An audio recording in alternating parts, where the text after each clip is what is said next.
Elvis Anderson, thanks for coming in. Yeah, thank you for having me. A lot of respect on this production, on this show. I have a lot of respect for independent media, and you guys are doing good stuff here. This is awesome. Thanks, man. I appreciate it. Normally, I would start by diving into one of the things you do that I find interesting. But before I do that, what is up with this whole Goth handicap system? Oh. So when I was a kid, this is how you won. You shot the lowest. Yeah. And recently I played golf with a guy who was like, oh, no, well, what's your handicap? And no, according to our handicaps, because you're probably this. I was like, because I don't keep track of it. Yeah. He was like, I actually won by one. Yeah. It's like, what? Yeah. Yeah. Those lies. I mean, the handicapping system. There are guys that literally, sandbag and add a couple of strokes to their scorecards to kick their handicap up. I mean, that really happens. So in my humble opinion, the handicap system is flawed as it pertains to actually using it as a real scoring mechanism for tournaments and things, right, that actually matter. So I'm not a big fan of that as it pertains to tournament play, right?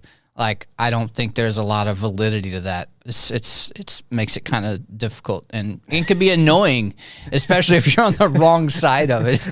Some guys, 14 handicap and shoots 74. Like, come on. It's so weird to me because it's like it feels like everybody gets a trophy. It feels like the same people that complain that like kids get participation trophies are also the same people that are like, well, my handicap is this, so Yeah, but also too, a lot of those guys that live in that world, they play at a club and they have their own little universe, right? So, and that's their own little world where every guy carries a handicap and the other members kind of know what their handicap is and everybody kind of knows what's up, right? So they sort that out internally. Now, if you end up at a tournament and you don't live in that world, yeah, you could be in for a rude awakening when Mr. Jones, who's 14 handicap, and he drops a 73 on you. Yeah, that's not good. Yeah. All right, so I want to get into your background. Yeah. I don't know much about it. You have like an agency. You have a website that gets like 15 million hits a year, something like that.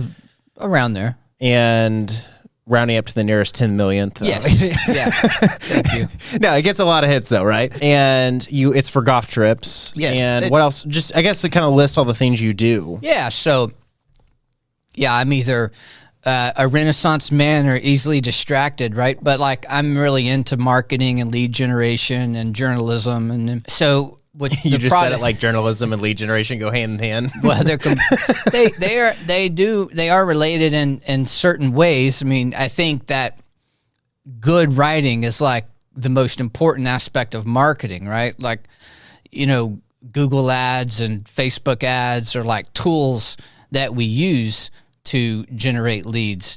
And a lot of the things that we do in marketing to generate leads, whether it's landing pages and websites, those are all tools, but like really good, strong, compelling writing is a real skill. Like, story that nobody wants to pay for. Yeah. It's a shame, that newspapers and printed books, aren't doing so well. But yeah, I mean, good writing is a real skill, and like real storytelling is an incredible thing. And so, journalism is probably my favorite thing to do. Interview interesting people and learn about what motivates them and why they do what they do. And we do a lot of that at worldsbestgolfdestinations.com, so we have the website, we have the newsletter, we have the Facebook and the Instagram and the YouTube. And so we write stories and do interviews and really, all those mediums. So it's given me an opportunity to interview a lot of my mentors and people that I've admired and some of my heroes. And yeah, it's been great.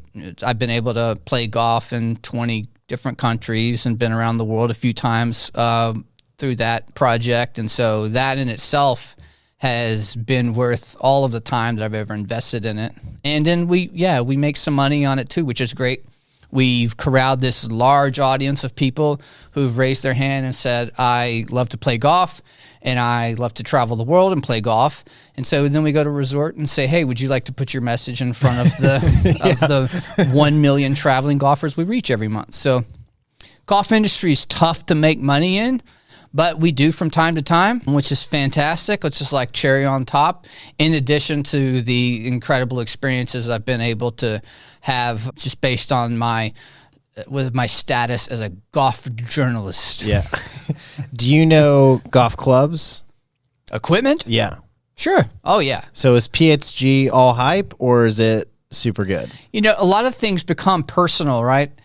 I've talked to the folks at PXG before. I didn't find them to be, and it's just so absurd that personal situations come into these things. But I was interviewing them about their equipment, and I found them to be a bit overzealous and domineering, and we need to see the article before you print it and before you publish it. And I just found that. So my experience was not real positive. So I've never actually hit a PXG. I think I asked them to send me a demo and they weren't interested, and it just didn't work out. And because of my personal situation, I was disinterested. And this happens in life, you know. I'm guessing TaylorMade sent you a set. No, TaylorMade has never sent me anything, but that was my first set of real equipment. They make good stuff. You can't deny it. I think they probably have the best driver in the game now. I like it. I would play TaylorMade irons today. Wouldn't have no problem with that. But I've had better relationships with certain equipment companies than others. And yeah, golf is really a relationship industry in business. So that's how it works. Yeah, we talked on the phone before this podcast, and I was telling you about, like, I was launching a software in the golf industry, and I had this guy that was like, "Oh, if you'll build this software, like, I'll demo it and get all the kinks out, and if you'll just let us use it for free." And I was like, "Okay." And then it like comes time, and he's like, "I want half the company." Yeah, I was like, "What?" Yeah, I love golf more than anything in the world. Like, it's the greatest game. My fondest memories are playing golf with my father and some of the trips that we went on and some of the incredible rounds of golf I've played around the world. It's an incredible way to interact with local customs. And, you know, I had a 6-hour round of golf in Colombia, and in Colombia you have sit down for lunch after and when you make the turn. So I'm sitting with these guys all from Bogota. And so golf presents this opportunity to really connect with like local cultures and customs and the people, because you guys all love golf. So you have that, and then from there it opens so many doors for you guys to have a good time and for you to see the topography of a country. And so it's amazing. But as a business, it has its challenges. So I understand that completely. To my understanding, golf industry is up like 350% since the pandemic. Yeah, pandemic's been good for business. That's so crazy. Yeah, it's pretty wild. 3x an industry. It's pretty incredible, and also too, they've been able to reduce their overhead. So you've had resorts and private clubs and semi-private facilities that where rounds are actually increasing, but then they've, reduced their offerings. Resorts would, close the sauna, close the pool, close the spa, shut all of these amenities down in the name of the pandemic. Meanwhile, business is soaring. My favorite joke, which is totally true, is like, let me tell you what hasn't gone better during the pandemic: services, or just service in general. Yeah. It's like anybody who has a chance at using the pandemic as an excuse is using it. Yeah. Like, hey, why don't you all have free golf tees? COVID. It's like, what? I just want the ball washers back. I want to be able to wash my golf ball. That would be nice. Water on the golf course. Yeah, you are aware that, there's not one study in existence that shows that like COVID can survive in sunlight. Like that's just not a study that exists. So you can bring golf ball washers back. It's like, well, COVID. Better be safe than sorry. I know I told your team that there was nothing I didn't want to talk about, but as far as COVID theory, I don't know if I want to go there, but I do want ball washers back on the golf course, and I want water back on the golf course. Yeah, that would be I great. played the other day, and I think I spent $16 on water. I drink a lot of water. Yeah. And I was like, I should just paid for 36 holes at this point. Yeah. It's been interesting. I did a golf road trip in the thick of the pandemic. We started it. I actually did it with Andrew Wood, who's a former boss, a mentor, a good friend of mine. He drove from Florida all around the country back home. He did like over 4,000 miles. Dang. Yeah, he did the entire country.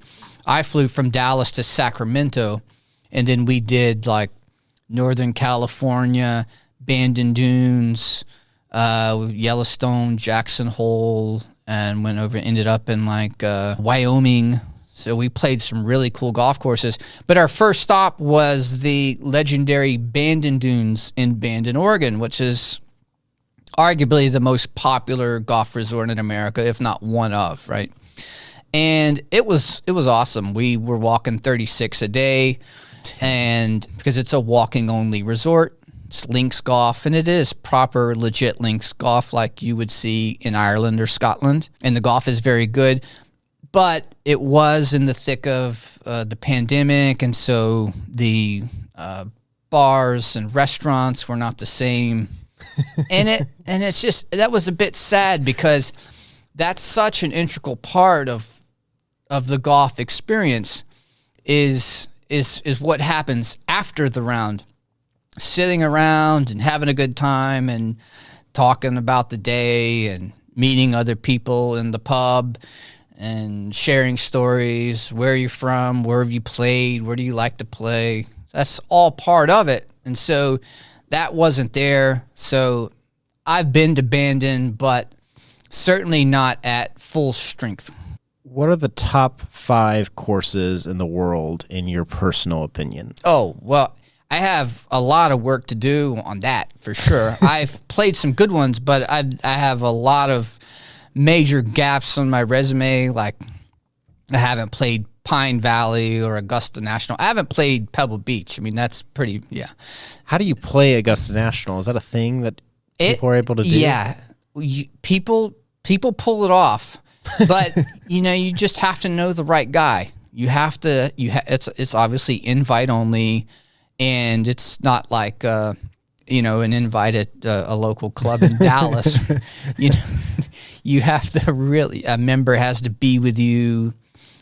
Obviously it's like winning the lottery. Like it's the Willy Wonka golden ticket of golf invitations. So is there people that play Augusta National every day, like members that play there? Yeah, they don't. Those members are all like national members, though. They don't like live in Augusta. Yeah. They don't like own the Arby's in Augusta and then play golf and go for, I'm wondering how what does many it cost to be a member? All that stuff is confidential, but based on what I've heard, it's not an incredibly large amount of money. Like I've heard that dues are around $1,000 a month. Okay. Like it's actually pretty reasonable. this stuff's not public. This is the most private club in the world. But I've heard that it's not ridiculously expensive. It's obviously invite only. I think, it's 300 or 400 members, the who's who of America, CEOs, and, a few presidents. Presidents, dignitaries. But yeah, I do know some people that have played and they've gotten on through a friend of a friend invite. And but I also know some influential, successful people that haven't ever gotten an invite. So it's that makes you feel better, right?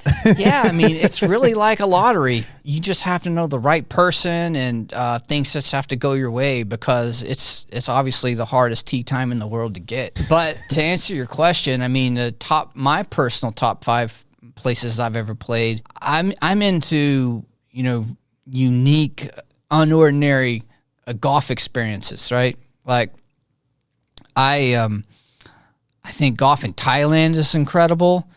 It's unlike golf anywhere else. How is that? You have a female caddy that drives the cart and is almost like she's really she reads putts and will get clubs and stuff, but really will, you know, get you a beer and put an umbrella over your head if the sun comes out. I mean, it was actually a little much.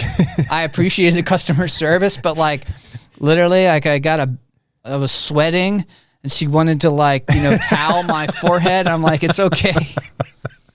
But, you know, the people of Thailand are so hospitable and nice. Now, would I want to play like that all the time? I don't know. At a certain point, I'd be like, I could just drive my own cart. Okay, this is. Do you get like back rubs too? No, I mean, I don't know. I didn't. Maybe if you asked, I'm not sure.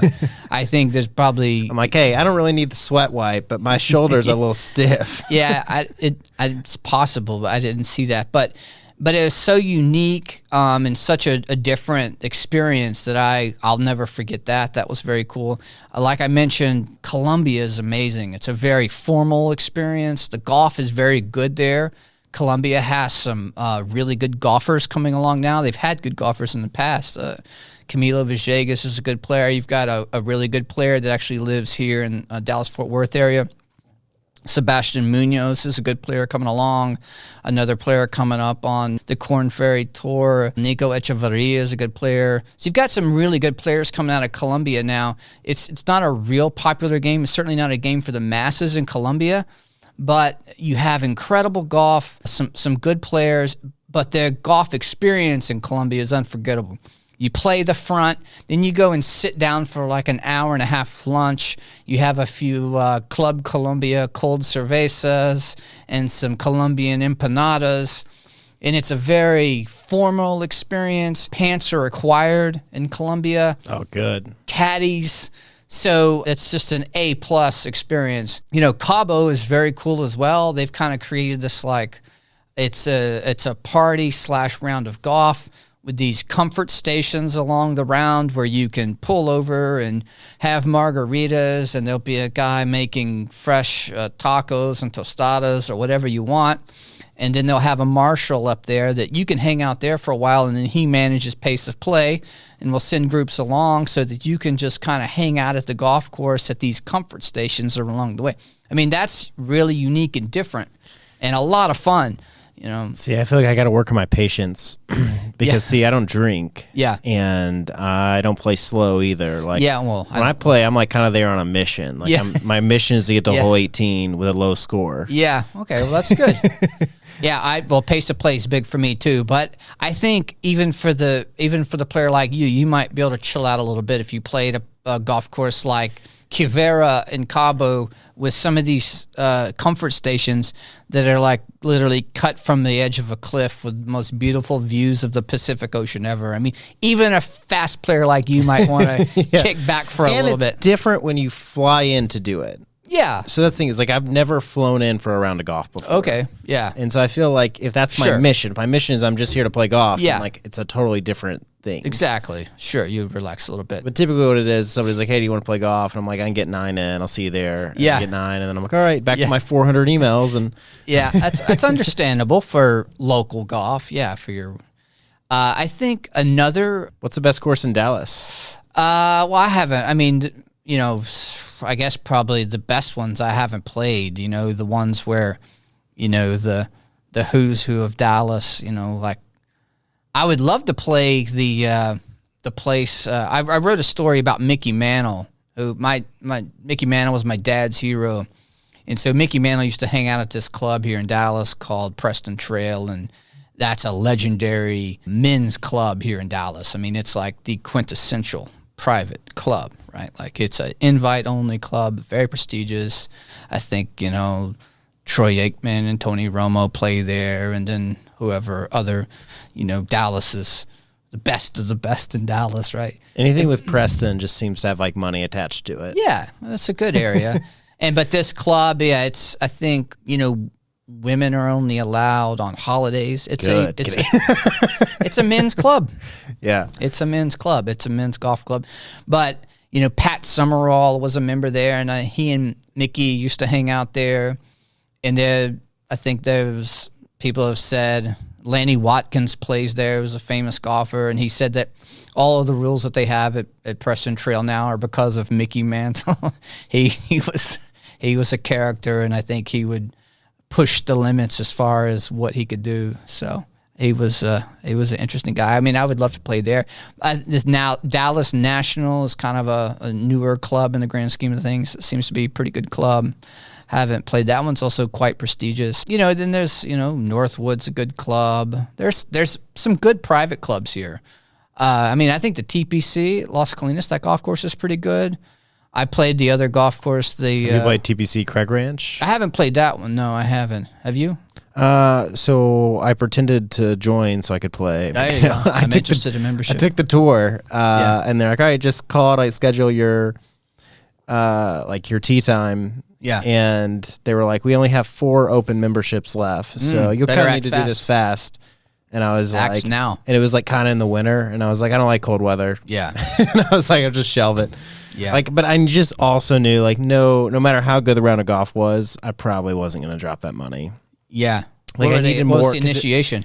It's not terrible. Maybe it's like 35 to 50. Okay. Maybe it's 50 grand. And the monthlies are way higher than at the other, whatever courses, Club Corp courses. That's right. It is a Club Corp facility. Yeah. Right. But they have no, my goal was to join a country club to build, to network. Sure. And good reason to join. That one was like the smallest club of the Club Corp ones, the most expensive of it, and then they have no other amenities. They just have a golf course, and it's really far away from here. Yeah. So I was like, that's probably no. We actually decided on Tiburon. Okay. And then I was like, I would like to join. My wife's a professional ballroom dancer, and I was like, people are going to want to take lessons from her, so we just need to know, because y'all don't charge to rent rooms, we need to know, is it a rev split, or how y'all need to get paid from her using a room. Yeah. And he's like, all right, well, I'll let you know, and then, once you know, then you can join. And I was like, okay.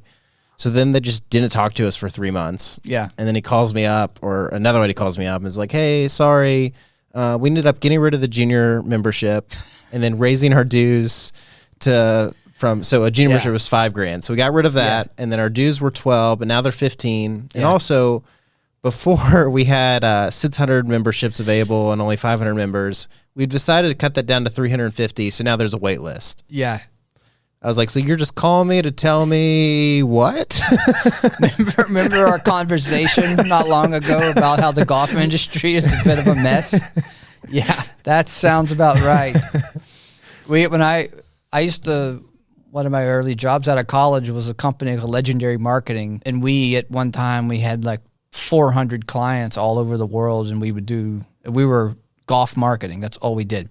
Websites, email marketing. We did some traditional advertising. And the things that we would see, unbelievable. Yeah, so I started playing. I bought clubs at a garage sale when I was 13 for $20. And I get home, and my dad calls himself a realist. I'll just leave that there. Yeah. So my dad's first response is, golf's a rich people's game. You'll never be able to play it, all right? You should just see if you can go get your money back. Okay. So, typical, great, really positive, reassuring response. Yeah. Which is why I'm motivated by, people not believing in me. Did you prove him wrong? Yeah, so his motivation worked. So anyway, he was like, this is stupid, you'll never be able to play. And I'm right. like, okay, well, cool. You tell me this about everything I'm into, so this is fine. Okay, tough love. Yeah.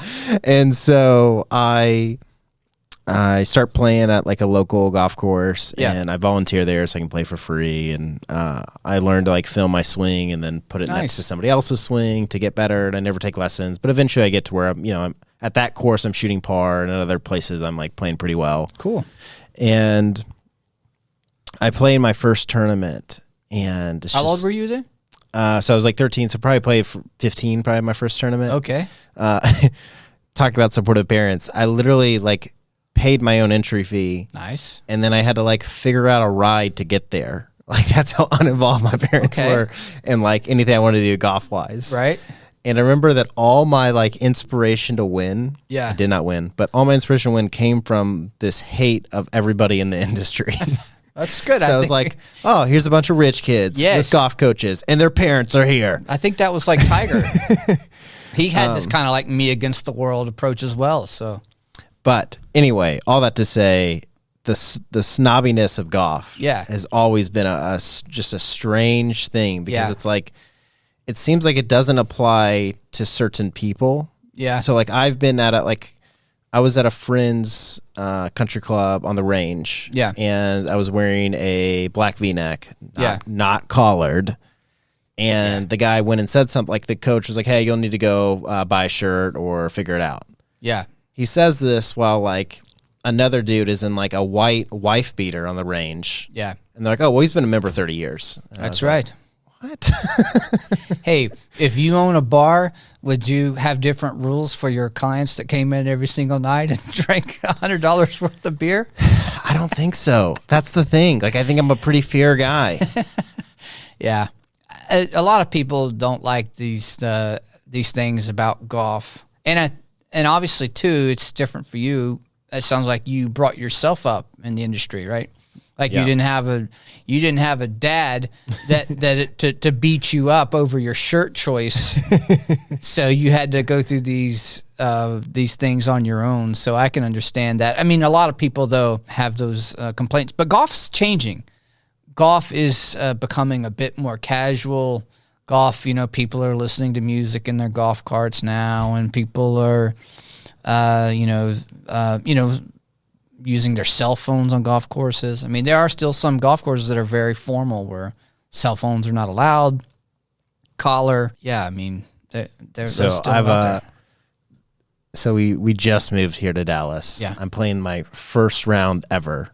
And we haven't had a great experience of like we move in, the house is supposed to be ready and it's not even close to ready. And like we hire somebody and they don't show up and it's just already not a good start. So I'm like, all right, I'm going to go play my first round of golf. Here we go. Yeah. First hole, this guy's playing like Lil Wayne through like a loudspeaker, and I just said, "Hey man, is there any chance you could just turn it down when I hit? Like so you're welcome to listen to it, but like when I not when I putt, just when I hit my drives. Like it's really just my drives. That's like I just kind of like to be loaned in." Sure. And he goes, "No." So you just kind of go jump on and you get paired up with this guy. Yeah. I'm with a friend. Oh, okay. So I've met a friend in Dallas already. Yeah. And it was actually that they were like polishing our floors, and there was a problem. The guy that owns the floor polishing company came by, and then him and I hit it off, and he invited me to play golf. So it was me and him, and then we got paired with like another group of like two guys. Yeah. And so we're like, the music is just kind of loud. I don't mind that it's rapping. It's just like kind of loud. And so I'm like, hey, can you just turn it down when I hit? Yeah. And he goes, no. Yeah. Huh. And I'd never once had somebody like say that. Yeah.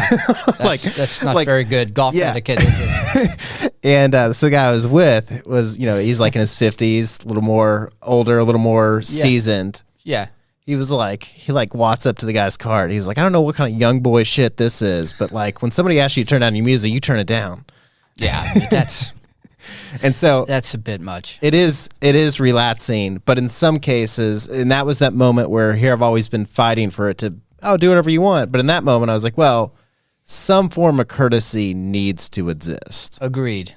And I think that's one of the reasons so many people love golf is it aspires us to be a little bit more of a gentleman, right? I mean, let's try to practice some sort of respect and etiquette.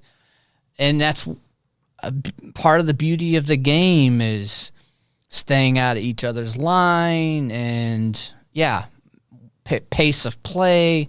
and just being respectful of one another. Have you ever played laser tag before? I have. You know when they like read the rules to you before you go in and play? Yeah, sure. I think they need to start doing that in golf. You think we need a refresh? Yeah, I think that like before, hey guys, so I don't drink and I don't have anything against people that drink. Sure. But like sometimes people appear to be on the golf course for another excuse to get drunk. Definitely. They're those By sometimes, I mean like actually most times that I play golf. Yeah. And so I just wish there's a little like, hey guys, we're here to hit a ball on a hole. Yeah. No excessive drinking, no excessive cursing. Let's not break clubs. Right. Yeah. You got to find you a good private club, man. You got to watch out. These public golf courses in Dallas can get a little rowdy. Yeah, see, I'm a man of the people. Yeah. But I kind of act like not a man of the people. Listen, I can promise you go join one of these really nice private clubs in Dallas, there will be no loud Lil Wayne played on the golf course. Guaranteed. Until I show up. No, you're good. Will not be an issue, I can promise you. That's true. Yeah, that does sound like a public course problem. Yeah, you'll be fine. I mean, is it a lot like... Is there not even really a reason? Like, if you're looking at starting a golf course, doesn't it just make more sense to make it private from the start? I don't know. I mean, it's tough. You've got to get 400 members paying, depending on your cost, build golf course. I don't know. I mean, there's so many options that go into it. But what happens more than anything is clubs start as private clubs, then they become semi-private, and then next thing you know, they're like a public golf course with a bunch of drunk people blasting Lil Wayne. So it happens. I think a lot of clubs start out, it's happened more than the other way. They want to build this beautiful, private, exclusive club, and next thing you know, it's open for the masses. Yeah. That happens. I actually know several courses like that. Yeah, golf industry's tough. I mean, I don't know. What does it cost to build a golf course on average? It depends. Like, I guess, $8 million to build a golf course. Jesus. Maybe you can build one for 5 or 6 on the low end. But to build a golf course is, so it's expensive. like a small skyscraper prices. It's a lot of money, and depending on where you build it, and like what you want to do, and how much dirt you move. There's so many things that go into it. One like Paynes Valley. Yeah, what does that cost? I would bet. I don't know, but I would imagine that's $30 million. I'm sure that was a lot.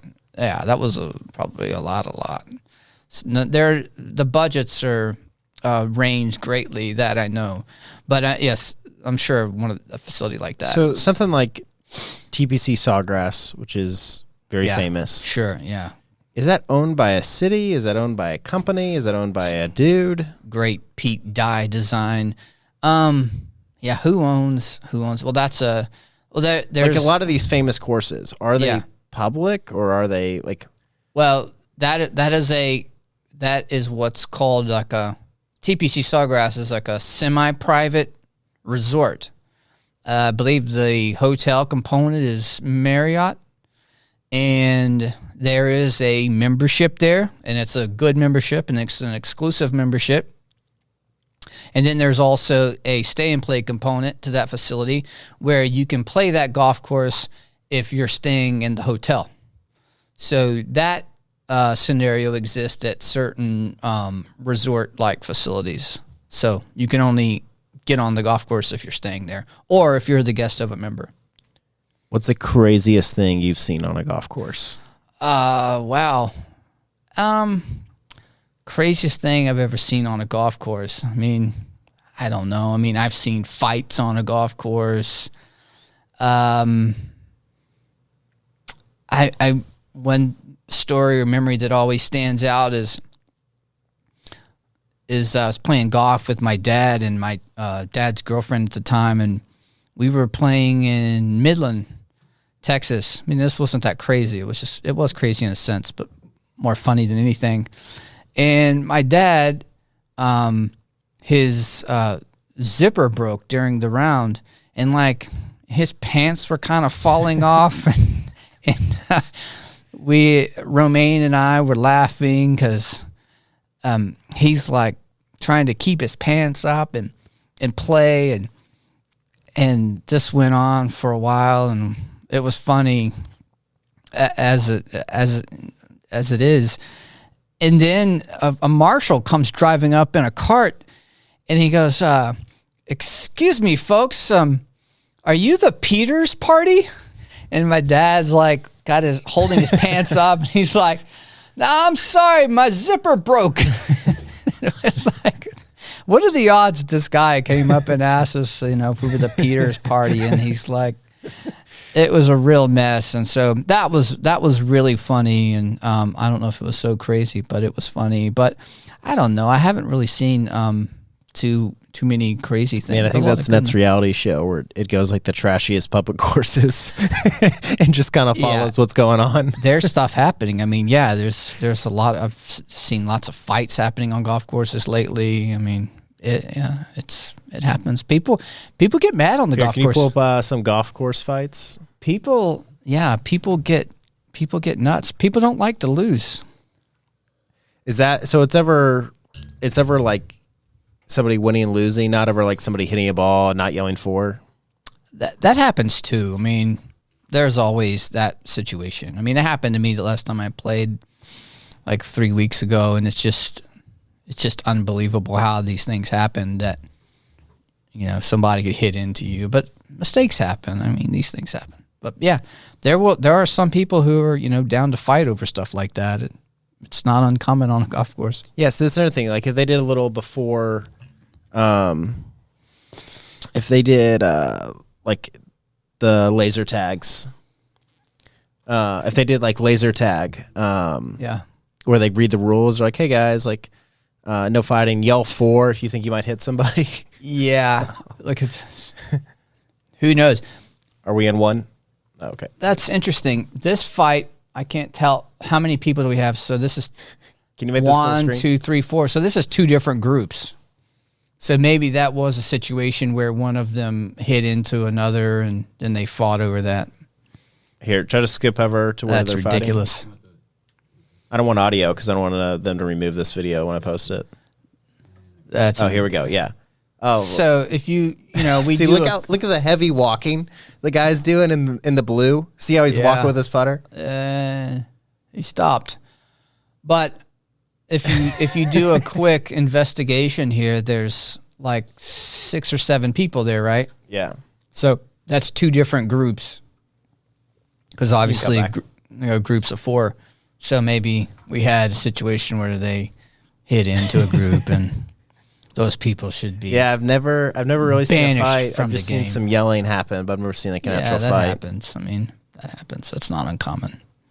It happens. It's not a big deal. Check this out. This is super sad, but super crazy. I knew a guy. He was playing with a couple the day before their wedding. Yeah.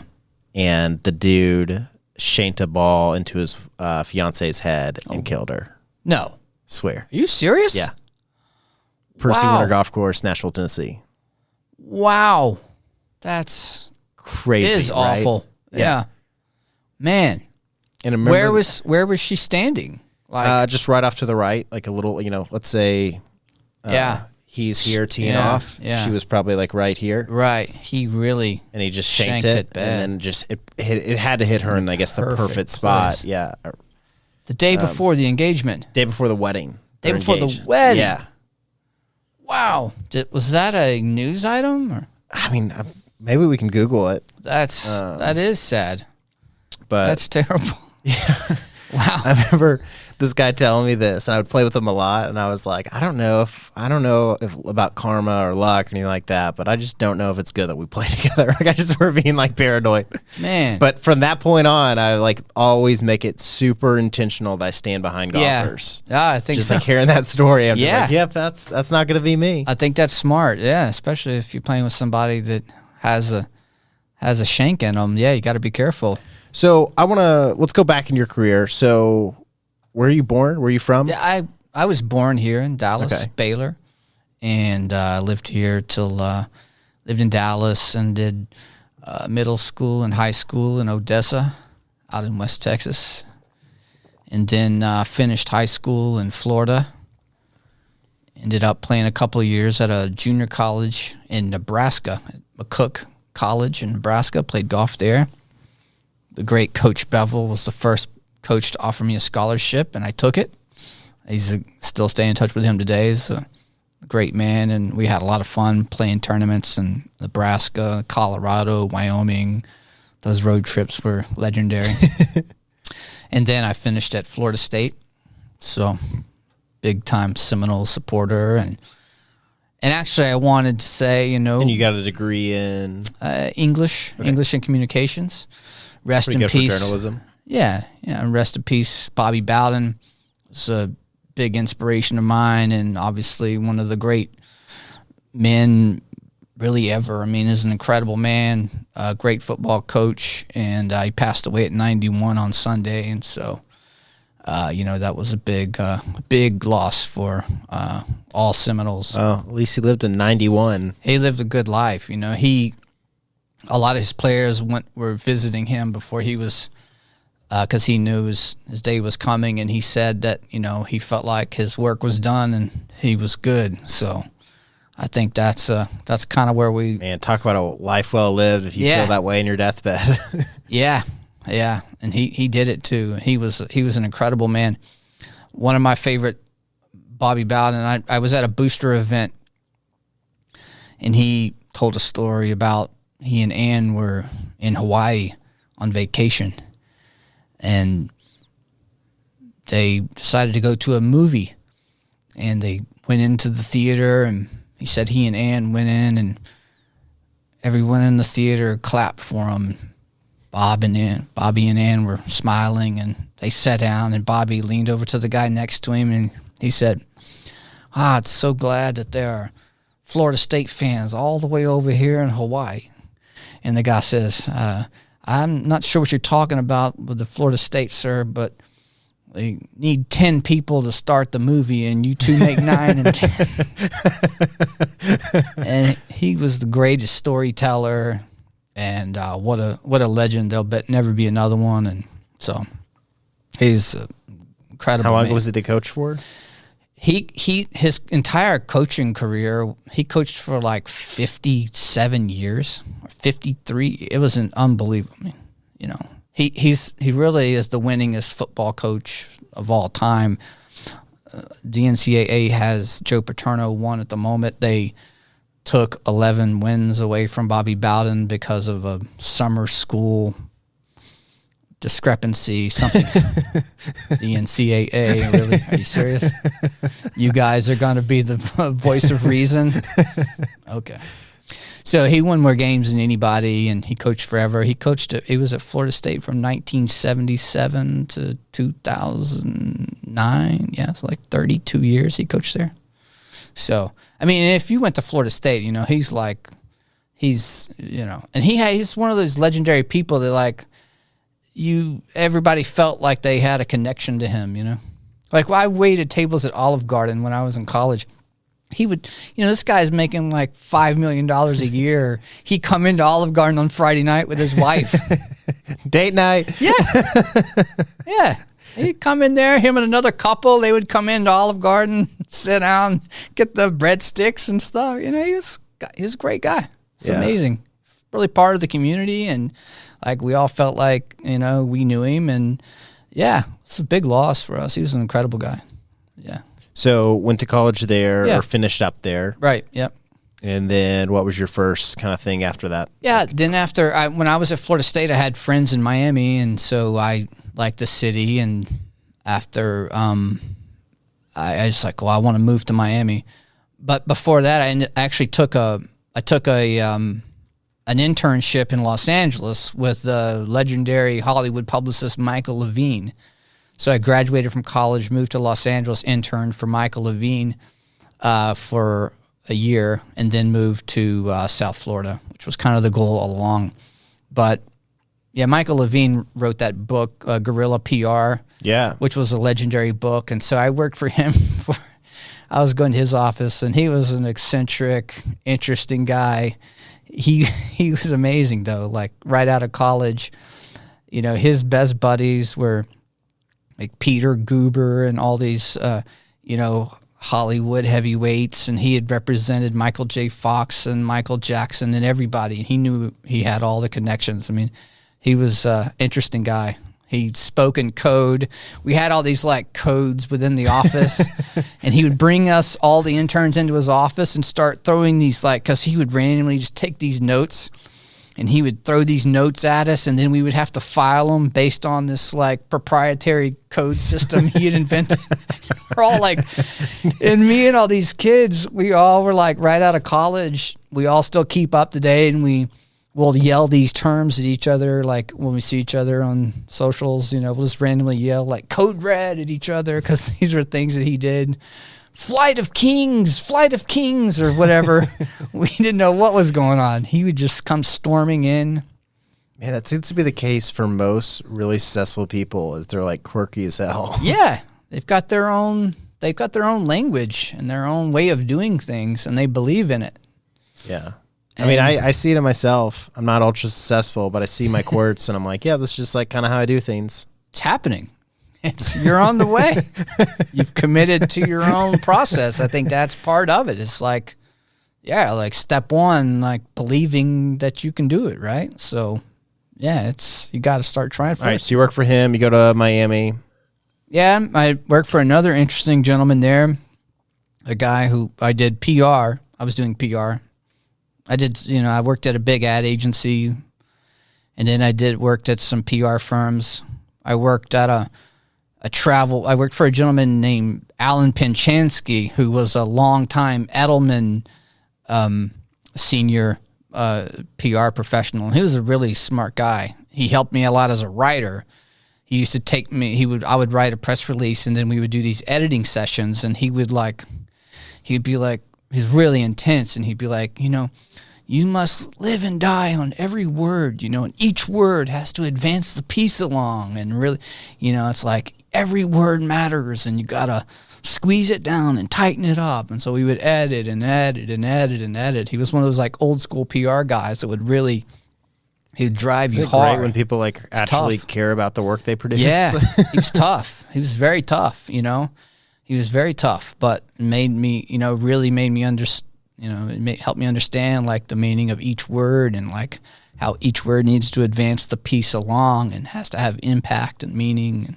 Yeah, see, I get that way about websites. Yeah. Because we really pride ourselves on doing excellent work. Nice. The problem is when I communicate to our team, I'm not like very constructive. I'm just like, this looks terrible. You should know better. You should be ashamed. I'm just like, oh, I'm not being like the worst leader ever. Yeah. So it's like, I can see like that guy's like, he's really tough, but he's also giving you like how to improve and like constructive feedback. Right. Yeah. Well, it's like the old adage, like, you know, world has too many editors. What we really need are more writers, right? It's easy to edit. It's hard. You need to write. Like, it's easy for you to tell me this, the new AI writing stuff. I mean, it's insane. I've heard about it. It seems, I'm not surprised by it. I don't know. I haven't looked at any of it. Have you used it? Yeah. Is it any good? Yeah, it's so good that wow. I literally like took a shower. I felt weird after. I was like, I don't. Yeah, that's wild. I haven't used it. I would be resistant to it, but essentially, I mean, it's so good that it can be like, all right, just type in a few keywords that you want, or like a few things you want mentioned throughout, and then click generate, and we'll give you like 20 options to choose from.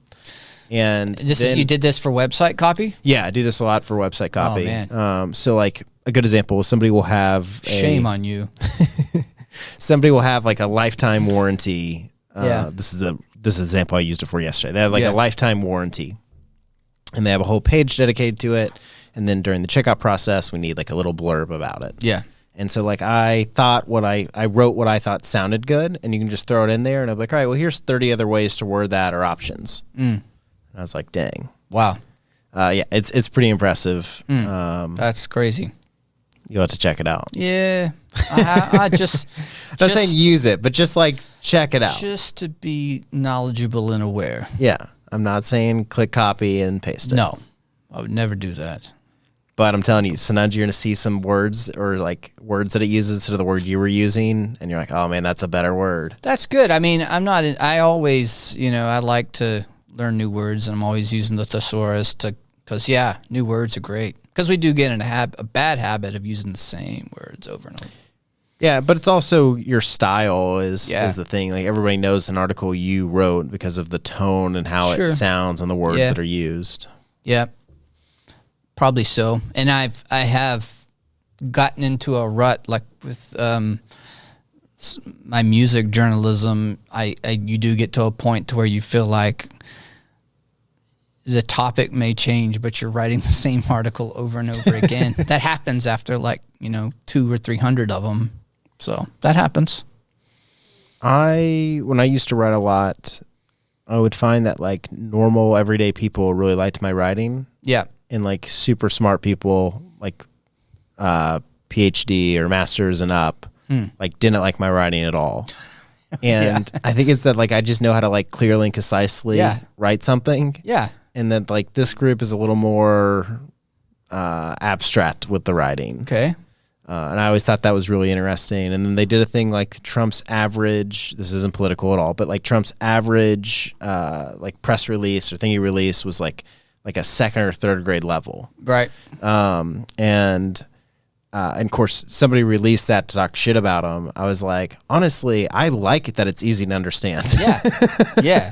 Like, do you ever find that struggle though? Like writing, like, oh, this might not make sense to the everyday person. I need to make it easier, or oh, this is like too simple, and I need to make it more uppity, or like, does that thought happen? Yeah. Well, they say that like, writing, you should write for 8th grade reading level or whatever. But no, I don't know. How many journalists? There probably are some, but journalists. I mean, once you've written a few hundred pieces, once you've written a lot of stories, I think the first person, I don't know, the first person you write for may be yourself. Like, how can you not write an authentic piece if it doesn't appease you first? I think you have to consider your audience, but that's a tough one. Who are you writing for? I think any journalist would be lying if they didn't say that a lot of their work was a bit self-serving in a sense. I mean, and then if the people like it, that's great. Like, how many journalists are writing for fame and clicks? I guess a lot, but I like that. I was like, can you share a short bio? And you just wrote digital and traditional marketing professional into lead generation audience growth. You just wrote like I was like, this doesn't even tell me your name. Yeah. It's not like Elvis is a da-da-da. It was just like, I like to do these things. Yeah, I do. I like to do them. They're really my hobbies, All right. Talk to me about this nonprofit you're deeply involved with. Yeah. The Woody Foundation is an incredible not-for-profit organization based in Miami. And the goal of the foundation is to improve the lives of the paralyzed. The namesake of the foundation is Woody Beckham, who sustained a C5, C6 spinal cord injury in 2000. Was that 2011? Wow. Was it 2011? Yeah, I think it was 2011. And yeah, since then, the foundation's raised over almost $4 million to improve the lives of the paralyzed, primarily in South Florida.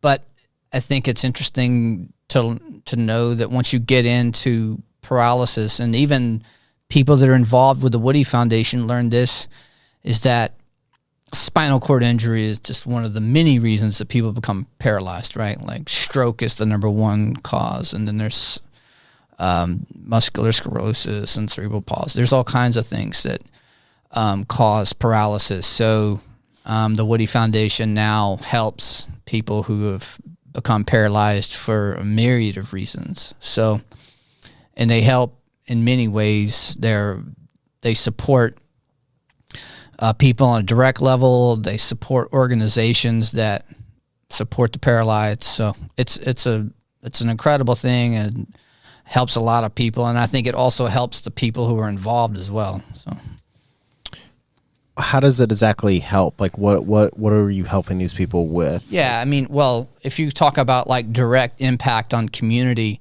the Woody Foundation. So I'll just use one kid for example, who has cerebral palsy, right?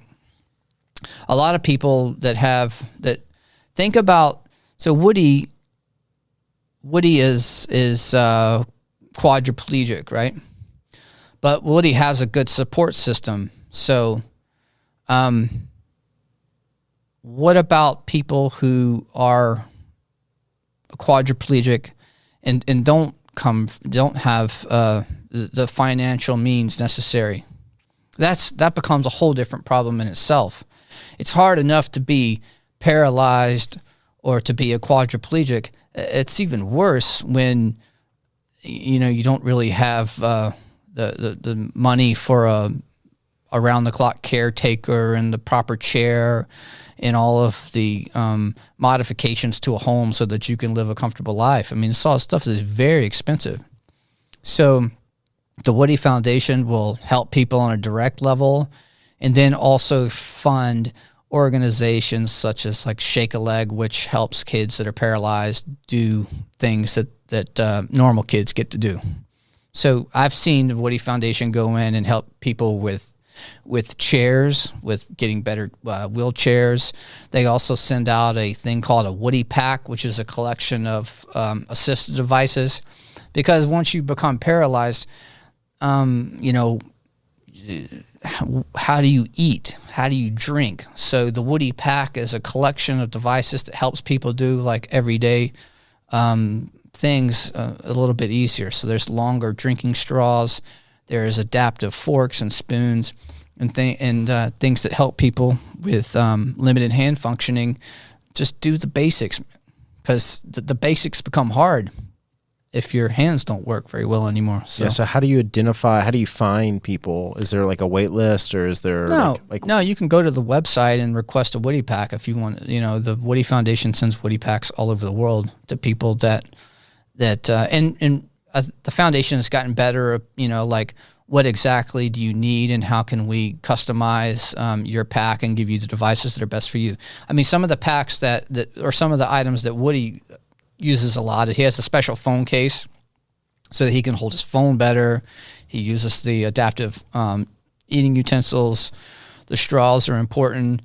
There's certain little attachments and additions you can add to your wheelchair so that you can put your stuff, hold your wallet, all these things. I mean, things that are also simple and basic to people that are able are not. It's not the case. Yeah, so what I meant is, like, do people reach out to you, or are you reaching out to them? Are you like always on the hunt for like? Yeah, no, I think the foundation's always looking for people to help, but yeah, a lot of people do come to the foundation as well. I mean, the foundation is active in, Woody's done a lot of interviews, telling his story, sharing with the people how they help. So people end up, will come to the.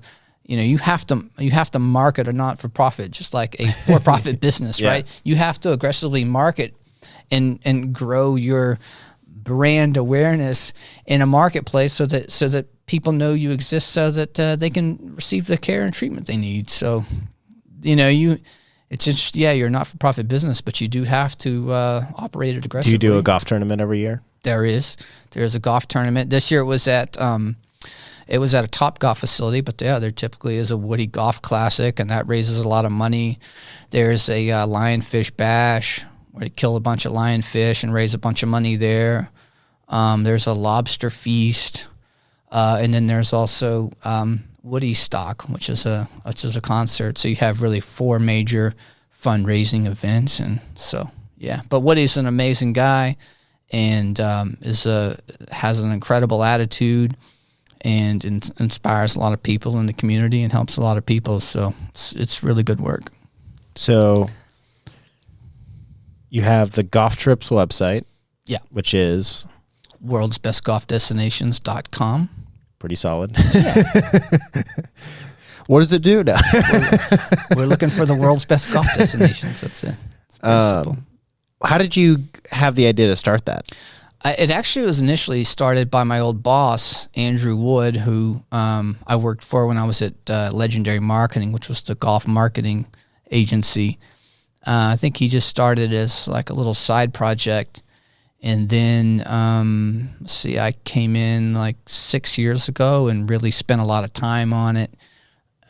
Started traveling and writing lots of articles and interviewing people and really kicked it up. And so, yeah, that was really how it started. He started it, and then I kind of picked it up and got it going, and now we're just cruising. All right, so you have that. You help out with the nonprofit, which domain is? Yeah, that's woodyfoundation.org. Yeah. And then you also have an agency that does... Yes, I've had all kinds of clients. I've had clients in the construction industry. I've had clients in the medical field that sell medical devices. Is this like web design and branding, or is this like lead PR and lead generation, building funnels? So then, have you ever called yourself a funnel hacker before? No, I've definitely not. Good. Used any terms. Funnel hacker. Yeah, that's a very common. You've seen that, right? Sure. It's so annoying. It's like I help people with lead generation cells. Yeah. Well, these little like buzz phrases and stuff are so, they're cyclical, right? We have like the buzz term of the. You ever notice like when people started saying the word absolutely like a lot? Absolutely. Absolutely. Did you notice that? No. It happens. Like you'll notice like, there's very you know why you notice trendy words.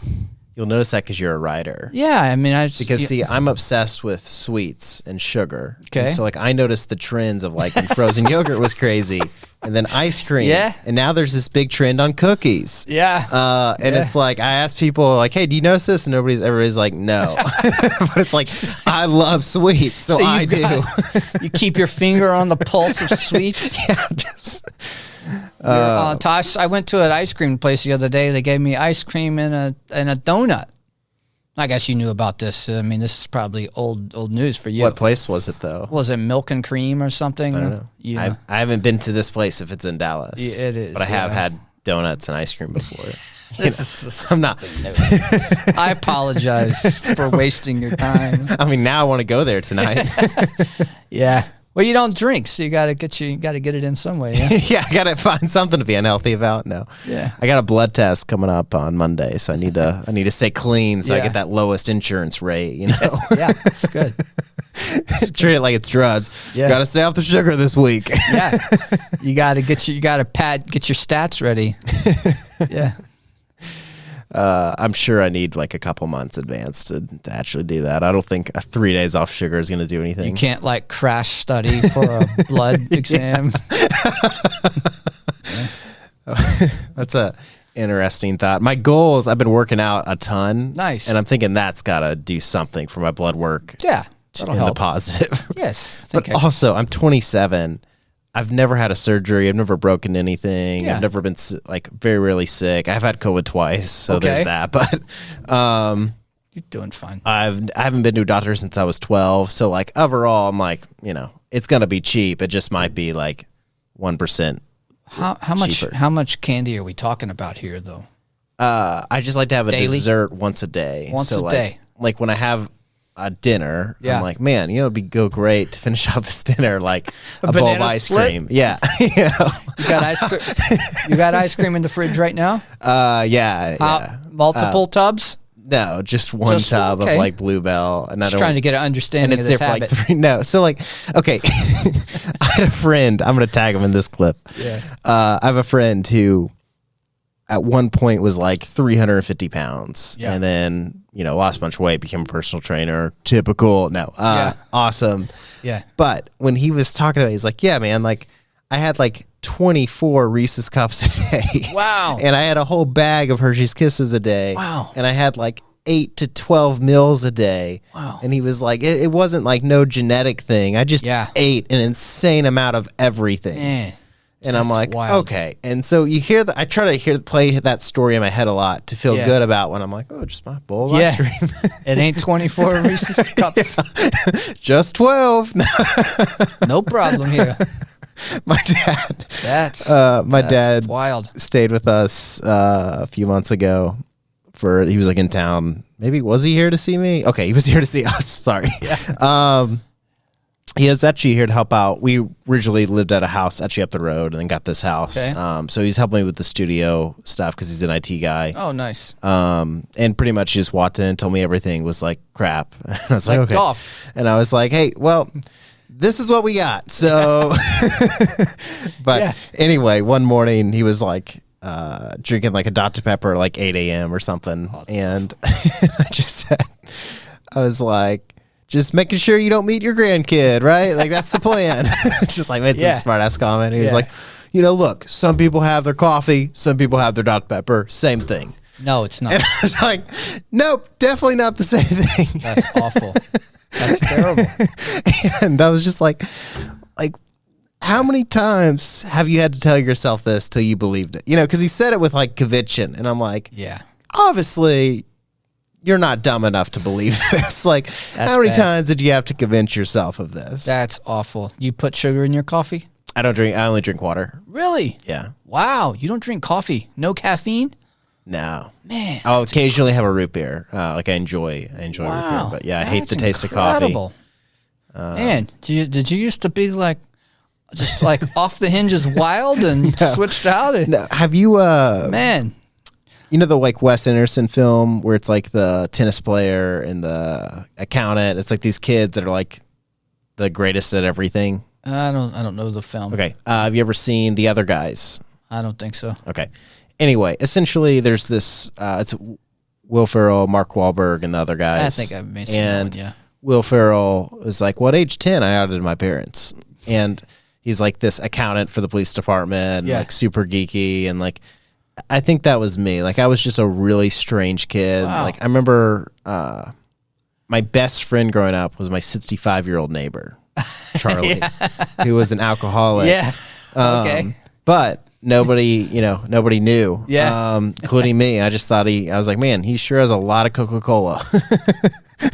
And Jack. So he was teaching me about like the stock market at like age 9. Nice. So I was just this like little kid that was like, all right, I want to make a bunch of money. I want my wife to drive a G-Wagon. I want a family. Like I just had these like insane goals, right? As a little kid, and so that was kind of my entire life. And then I got obsessed with business, and then anytime I was around, like, there's 2 types of like successful business people. I mean, I'm sure there's more, but there's like the party type and then the like family type. Right. And I was like, yeah, I want to be the family type. Like the party type was never, I was like, wait, you made $100,000 this week and then you spend it all at a strip club and cars. And like, it was just like, still do have some clients that love to live it up.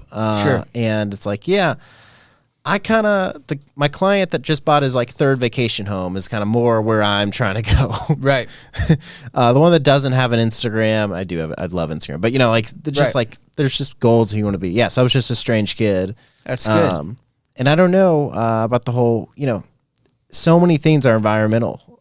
So my mom would always talk about like soda's expensive. So like there was just never soda in the house. Right. And then as I became an adult, I was like, oh, I feel better when I drink water.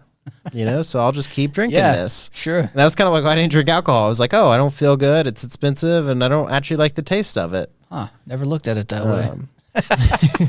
Yeah, but also didn't go to college, was homeschooled. So like really?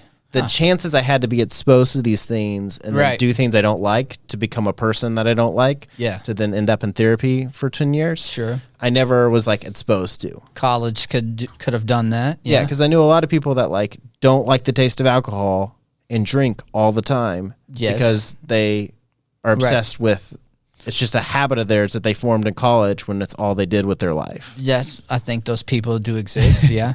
And then I have a friend who's now actually, I don't want to use the word clean. I mean, just doesn't drink anymore. And he was saying what was toughest in his situation is that all his friends related around that. Yep.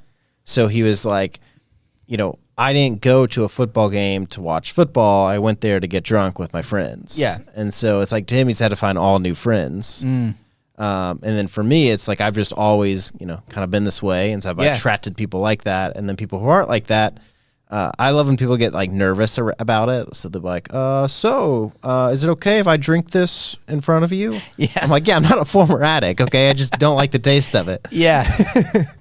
Well, I don't know. I think that's good. Obviously, you'll never lose any work over a hangover. Yeah. It's good for productivity. I mean, there's drinking in moderation as a social thing. It's like I've read all the sales books and stuff. And like one of the great like sales adages or approaches to drinking is like if you're out with a client and do you drink when you're with a client or prospective client, and one of the things is like if your prospect or your client says, "Hey, you want a beer?" The salesperson thing to say is, "Are you having a beer?" Okay, well, great. So I don't know. I mean, but I think that's good, and I respect that. That's awesome. That's your.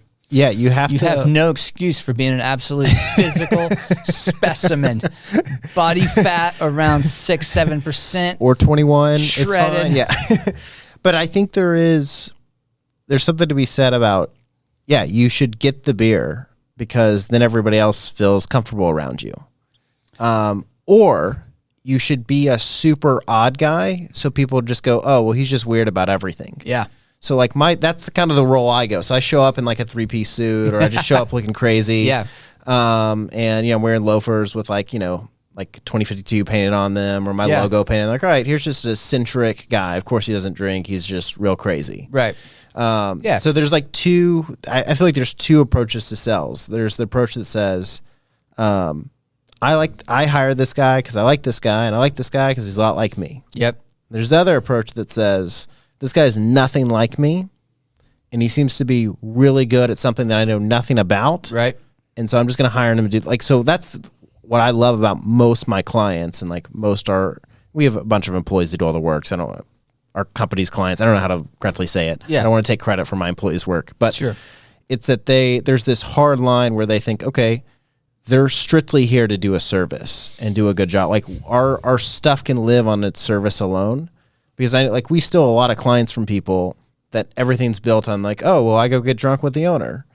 Where it's like when they hire us, it's like, hey, I'm not here to be your friend. I'm here to do a service, and we're going to treat you like gold, and we're going to like do everything we can to service you. Yes. But like at the end of the day, like I'm not here to make you feel good or tell you that I think your orange Bentley is cute. Like I think it's ugly. Well, I think that's good that your business practices are rooted in actual real benefits. I think that's fantastic. Good on you, mate.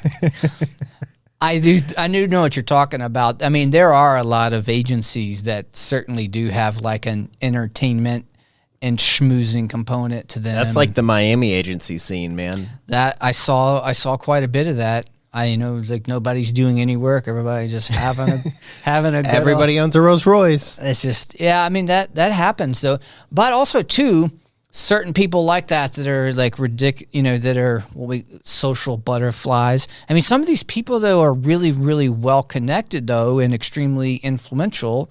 And they'll say if it's a PR firm, they may know the news director. They may be best friends with the 6 o'clock anchor, and they can make things happen. And that's who they are. You can be that way and be successful too. That's the thing. Yeah, there's definitely all types. You probably hate those people. Used to. I've now accepted that's the game. Like, I mean, that's the thing is Mike is here. So, like, the game is relationships, right? And so I can complain about it, but I just accept that's what it is. Yeah. And so my way of combating that is just communicating with people. Yeah. To be like, hey, we deeply care about the work we produce. Yeah. But the truth is that you're more concerned about the person you're hiring. Are they cool? Are they fun to hang out with? Are they? So I just sort of try to just have a conversation about it all. Right. But so you screen prospective clients. Yeah. And let them know what you're all about. Okay. I like that. Yeah, I mean, because I don't want them to send me a check and then like hate like have this when I first started a company, I had issues with what people thought it was going to be like and what it was like. You know, like when they thought they were going to hire me, when they hired me, what it was like. Right. It wasn't that I was a bad person or anything like that. It was just that I didn't communicate well, like how things were going to go. Right. So now I just like communicate everything. Right. Those failures were beautiful, weren't they? Yeah. I mean, do you learn more from your mistakes or your successes? Everybody says you learn more from your mistakes. Yeah. I would agree. I would say you learn more from being alone. You can. I think I learned a ton during COVID. Yeah. Because like nothing was going on and I was just able to like just sit and think. Right. Yeah. Like I don't think like how often, like sometimes you go through the wrong door and you get shot and you're like, oh, that was the wrong door. Bad mistake. Should have gone through the other. Yeah. But like if you could just sit outside both the doors and just kind of think about them and look at, okay, that door handle looks weird. There's holes in that door. Yep. Like patience and understanding, I think go a long way. I agree with you. There were incredible opportunities for self-improvement in the pandemic. And I think, though, that the people that use that time for self-improvement to read and to work out or whatever, probably people with good attitudes that are going to make the best out of the situation each day, right? Like, so whether it's a pandemic or everything's great, you're probably going to go about it with a good attitude. So I gained 15 pounds during the pandemic. Did you? I actually lost weight. I went 2 months I didn't have a beer, and I didn't have a single cheat meal for 2 months. Wow. Yeah. I became a machine. I was just working out, and I was like, I'm just going to use this time to read, train. Since there's no active sports bars and football games, I'm just gonna go the opposite direction. So what else do you have besides? So the agency, I know you have like the Goth. Is that your main thing? Yeah, no, I think no, it's easier to make money in more like traditional industries providing email marketing services, like going into a company and put together drip campaigns. Yeah, I mean, still to this day, probably the most valuable digital asset any company could have would be like a massive email database of people that have raised their hand and said, I'm interested in your product or service. So, and then people, and so going in and being able to, a lot of times that means, installing a new email marketing platform that's more affordable. Some of these like, when somebody's on Constant Contact, do you just be like, oh, God. Oh, boy. How can you ever grow? And let me guess, your email is AOL.com. Yeah. Yeah, we're going to have to make a change here. I mean, you can't grow. I was at a call today, and we were talking about where the emails should go. Mm-hmm. And they were like, look, Constant Contact, they've been around forever, and they're the best. Yeah. And I just said, well, as the guy that does this for a living, yeah, that's not the case. No, it's not. Like, I don't know why you're 65 years old and you're the marketing manager. Like, this is a mistake too. But like, Constant Contact is like, we'll route it where the emails go there. But like, I just don't want anybody in this call, because there's a bunch of people in the call. Yeah. I just want everybody listening on this call to know that like it's not the best. For the record. Yeah, you're not a Constant Contact client. You're more like, they're like holding you hostage. And like, let's say you just add some data, whatever, you maybe find some old data in the CRM and you decide to upload it. They're going to call you and reprimand you for increasing your email database, and they're going to charge you more, and they may shut you down, What do you prefer? Which email marketing platform do I prefer?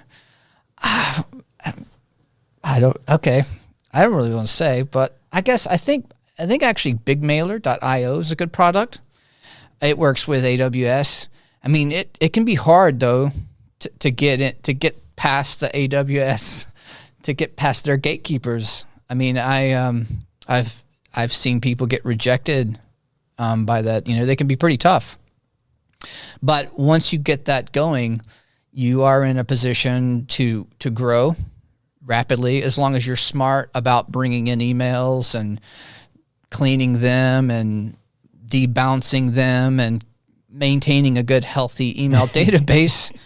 you can really do some things and really help a business grow. I think in the B2B space, you have more opportunity to rapidly grow an email database. Obviously, in the B2C, in the consumer marketing space, is a little bit more regulated. You have to be a little bit more careful, right? Like, but in the B2B marketing world, you can be a little bit more aggressive. And Big Mailer is a good tool. It's affordable, and it's quite intuitive, and it has some really nice features. And as long as you're smart about your business, you can quickly grow. So for me, I ran an agency for 7 years, stepped away, started Rabbit, still own it, still signing clients. And everything I've learned from that has helped me tremendously with Rabbit, with other ventures. And so my plan is after Rabbit to start a venture capital group or a private equity group, and buy existing businesses that the baby boomers are retiring and make them way better. Right. Just applying all the, like there's so many awesome businesses that have never sent an email to their email list. Yeah. Have never done, like, their website doesn't have a contact form on it, just a phone number. Oh. All this doesn't have live chat. That's where we're getting real crazy. And I'm thinking, wow, I can just take these businesses, I can buy them at fair prices, and I can just double the revenue just using smart growth hacks, right? Yeah, right. And do you ever think that way? I think that's amazing. Like, imagine all the businesses out there that have never sent an email to their paying customers. These are people that have like given them money before, and they've never said, "Hey, Mr. Jones, you want to do business again?" That's it. Like, it's so much easier to get money from like customers than it is like somebody that you've never heard of, right? But I mean, I don't know. Was your question more like, what kind of platforms were you talking about? Were you also talking about like ClickFunnels and Go High Level and stuff like that as well? No. How about you? What are you using? No, I'm not really. We don't really do much in the email space. No. So we do like branding and web design and web development, which can include software. So that kind of space. Yeah. And then in past times, I've done a bunch of drip campaign setups for companies. Okay. Because it's such a great, like, hey, I need 10 grand. Hey, give me 10 grand and I'll build you a drip campaign that's going to make you 200 grand a year. Yeah. Depending on how many customers go through it. Okay. So this is just a email, just once a month, once every couple weeks.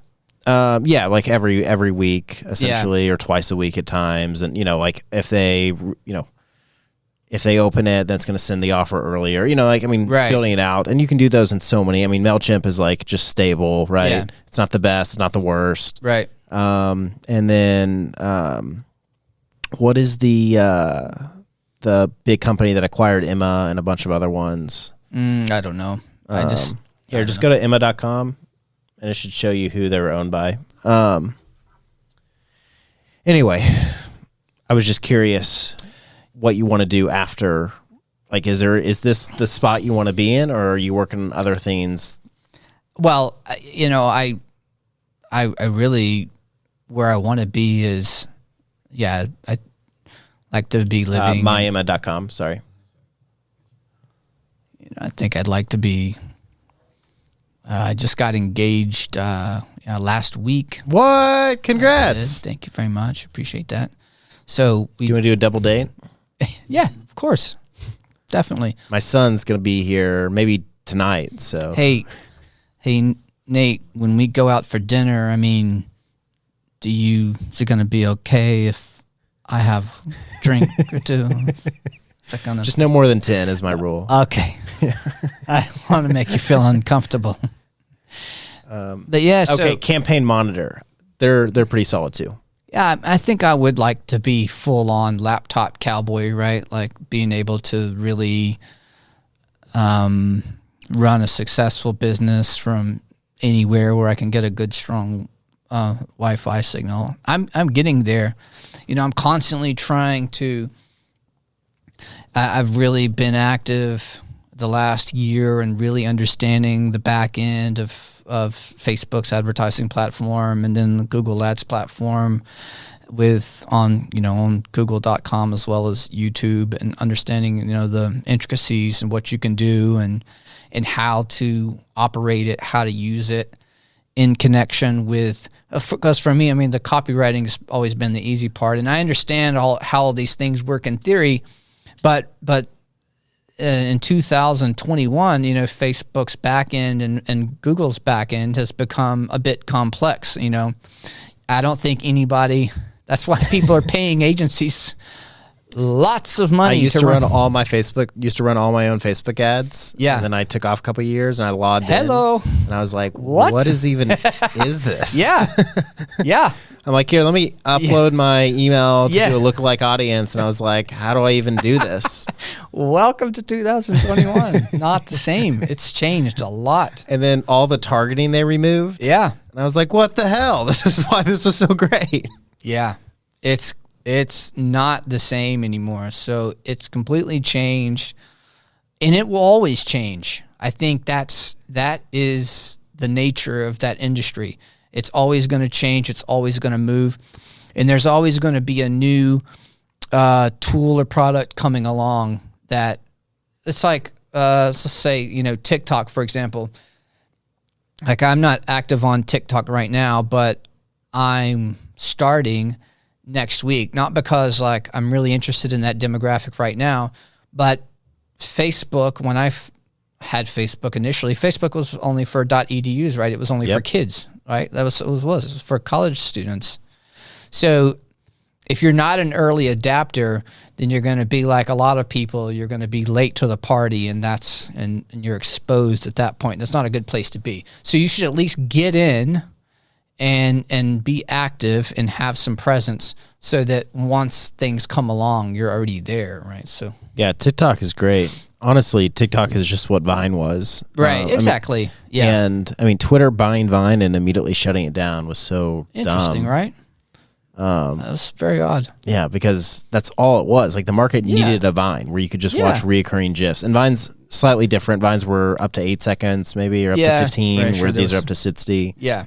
I liked. I mean, the UI of TikTok is great. Right. Their algorithm, where when you pop in there, it's like who you follow, who you don't. Like, those are your only two options. Okay. I think that's pretty brilliant. Right. And everything I hear on the business end of it has been very good. But I think that's the nature of these social media channels, right? Like, they're very good to you early on.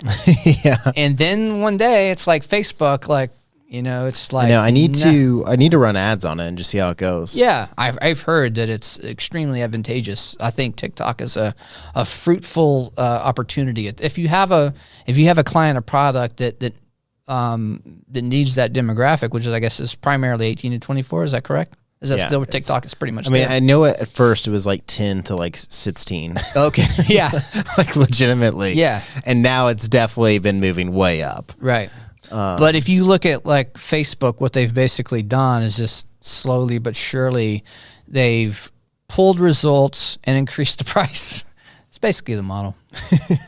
Less results, more cost. Yeah, I just wish I saw more variety in ads. Like, I'm actually okay with seeing ads. I just wish I didn't see the same ones over and over. Like, are you familiar with ClickUp?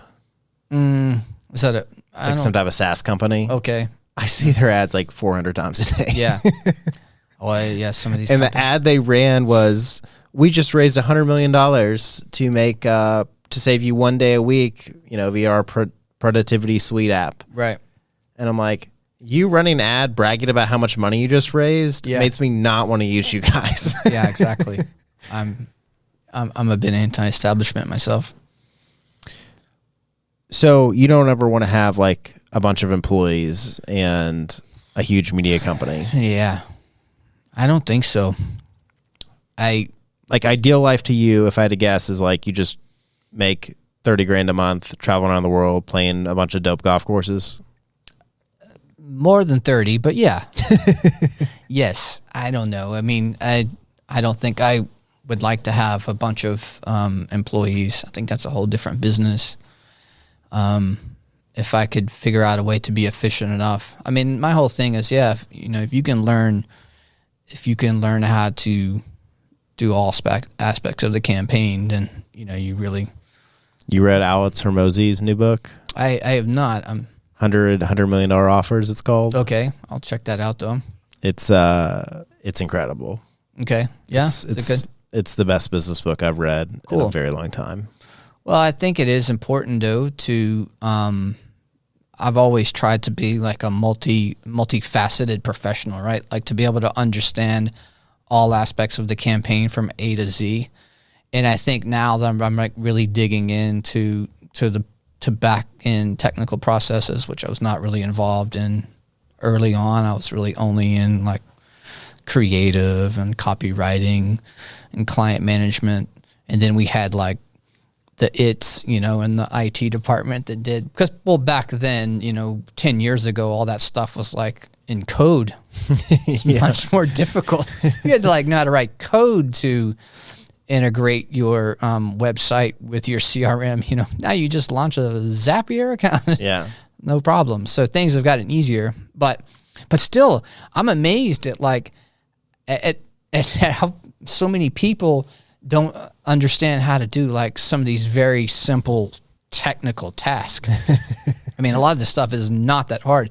People can't do it just because they've never tried or they're intimidated or afraid of it. It's a never tried issue. It's not that it's hard. Like the amount of people that tell me like, I just can't figure it out. I'm like, actually, have you even logged in? Like stuff's pretty easy these days. We had a client like, I just can't figure out how Gmail works. He's coming from he's like 50 and he's on AOL. He's in Long Island. I feel like everybody in Long Island's like 70 years. I feel like Long Island is I don't know if you've spent much time in Long Island, but I know. Everybody there just seems like they don't know that technology exists. Good for them. Good for them. And he was like, can you just make all of my Gmails forward into my AOL?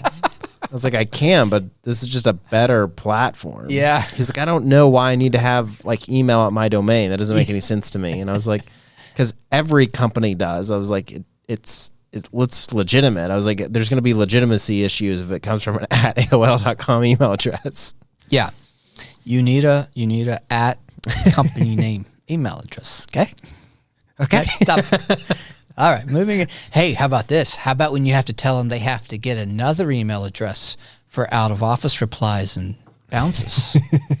Hold on. What do you mean? I have to have a whole nother email address? Or another inbox? So I have to check that inbox too? Here's actually where I find the most coaching is people that know enough to be dangerous but know absolutely nothing. Yeah.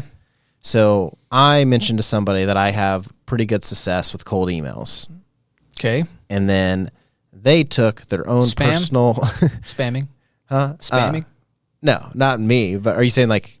Cold emails, like what do you mean by cold emails? Like I put together a list. Okay. And then I do reply.io where it sends from my personal email account. Okay. And then I write like a customized email for each one. Okay. And then it does the follow-up sequence over the next like 8 weeks or whatever. Yeah. And...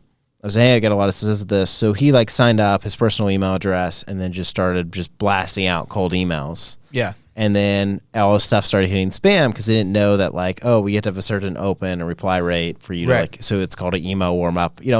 All these things. It's like, so what you do is you actually create another account that isn't your account and you send it all from there after you warm it up. Nice. And you keep warming it up as you send it. Cool. And so I find that that's where the biggest gap is people that like, they don't know nothing. They know something. Yeah. And they make so many mistakes, like getting their domains blacklisted and stuff like that because of like the little bit they know. Yeah. Well, you can have, I recommend everyone, get a debounce tool and use that. Would be a good suggestion. Just clean those emails. All right. Tell me about this book you're working on. Yeah. This is a world's best golf destinations product. Myself, Andrew Wood, and a celebrated golf writer based in the UK named Clive Agron. We are writing a book about unordinary, uncommon, rare, off the beaten path golf destinations. So I'm probably going to do Nova Scotia, Canada, which is incredible in the summertime. I'll probably do Colombia. I will do, and then I'll probably do Germany, which I think is a fantastic golf destination. It doesn't get a lot of attention for golf. People don't really ever think of Germany as a golf destination at all. But you could have really one of the big things in golf are these buddy trips. These are where guys get together and all go on a trip together. It's an actual product. Resorts create packages for buddy trips. But I can't imagine too many buddy trips in the world that would be better than flying into Munich and doing Oktoberfest, which is really cool and fun. And then you could maybe even play golf in Munich while you're there, but then take the short train down to Tegernsee, which you get into which is into the Bavarian Alps. One of the most beautiful places in the world, without a doubt. And then playing some golf there in Tegernsee and hanging out there and drinking the beer. And it's just absolutely one of the most pristine, beautiful places I've ever been. But, that's certainly not something that's often talked about when you talk about golf trips. But Germany is really cool for golf, and there's good golf there.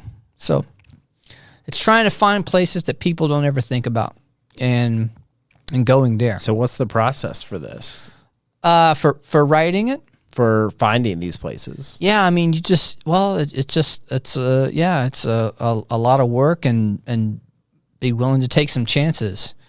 A lot of people are afraid to go to, I tell people I think how incredible golf in Colombia is, and they think I'm crazy for going there. I'm like, no, you're good. Just, it's, Los Angeles, Dallas, or Chicago, or New York. People are such, what's the proper word to use? Scared? People are scared of everything. It's really, I lived in Mexico City for a little while, nice. And everybody's just telling me how I was going to die all the time. And I'm like, I live in a penthouse. Yeah. It's awesome. I eat tacos every day. Yeah. Everything's cheap. Yeah. A 30-minute Uber is $3. Awesome. Good for you. It's just awesome in every way. And it's just you're just saying this because it's your natural reaction to anything new. Yeah. Yeah. Well, I think that's obviously one of probably the greatest reason for traveling is to get over that and to realize that I was in Saudi Arabia in February. So it's my first time in the Middle East. How crazy were the courses? There's not a lot of golf in Saudi Arabia. There's some. It's just now golf is kind of new to the country, and the masses don't play golf there. They really only have golf courses for the wealthy play golf, and they have some professional events there. They have European Tour events there. So golf there is really more of a tourism product, right? The golf course I was at, which was not far from Mecca, and this was in the pandemic, so I was in a bubble. It was a European Tour event, but the golf course was lovely. It was pristine, perfect condition. It was a really strong field. Bryson DeChambeau was there. There was Dustin Johnson was there. A lot of guys from the PGA Tour. Is that the dude that was complaining about his equipment? Bryson is, he's always got something going on with his equipment. Yeah. He lives here in Dallas as well. He went to SMU. But yeah, they had a really strong field, really good golf course. But based on what I heard, once the tournament leaves, that golf course is not getting a lot of action. That'd be perfect for you. You could move to King Abdullah Economic City, would basically have this golf course to yourself. You could just zip around every day. Yeah, and risk being beheaded if I make some type of mistake. I think that was what people think, but then you go over there and you're fine. That was the great takeaway that I had about spending some time there, is that after my trip, I wouldn't be afraid to go to any Middle Eastern country. I wouldn't be afraid to go to Syria at this point. I think something bad could happen to you in Saudi or Iran? Yeah. But I also think that the majority of course, you could run into the wrong people anywhere. Something bad can happen.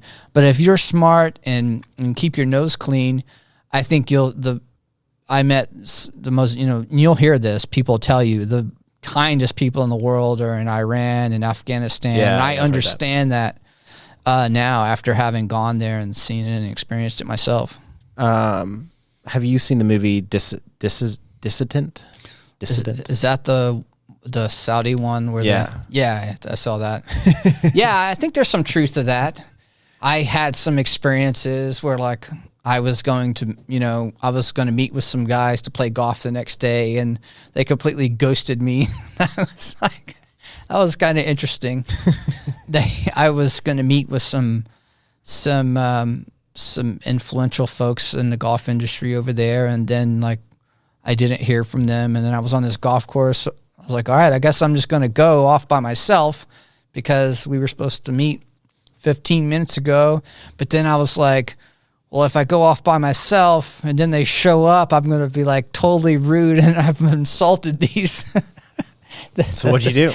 I ended up just going off, and I told the pro, I was like, well, if these gentlemen do show up, please let them know that I'm on the golf course, and and I'd be happy to come back, because I didn't want to insult these powerful men.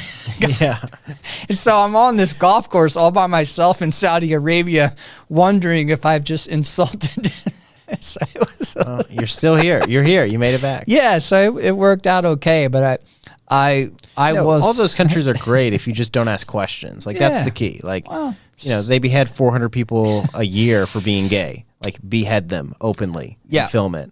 Yeah, yeah, yeah. They well, and if you speak out against their media, they're also going to kill you, or they'll actually just put you in jail for many, many years. Yeah. So it's like there's, they import like tens of thousands of people from poor countries, take away their passports, and they're like, all right, get to work on this building. Like they're terrible countries and shit people. Like, yep, a lot of bad things happen there. But as long as you just never talk about it or mention it, and you smile and you take selfies and play golf, you're of course safe. Yeah.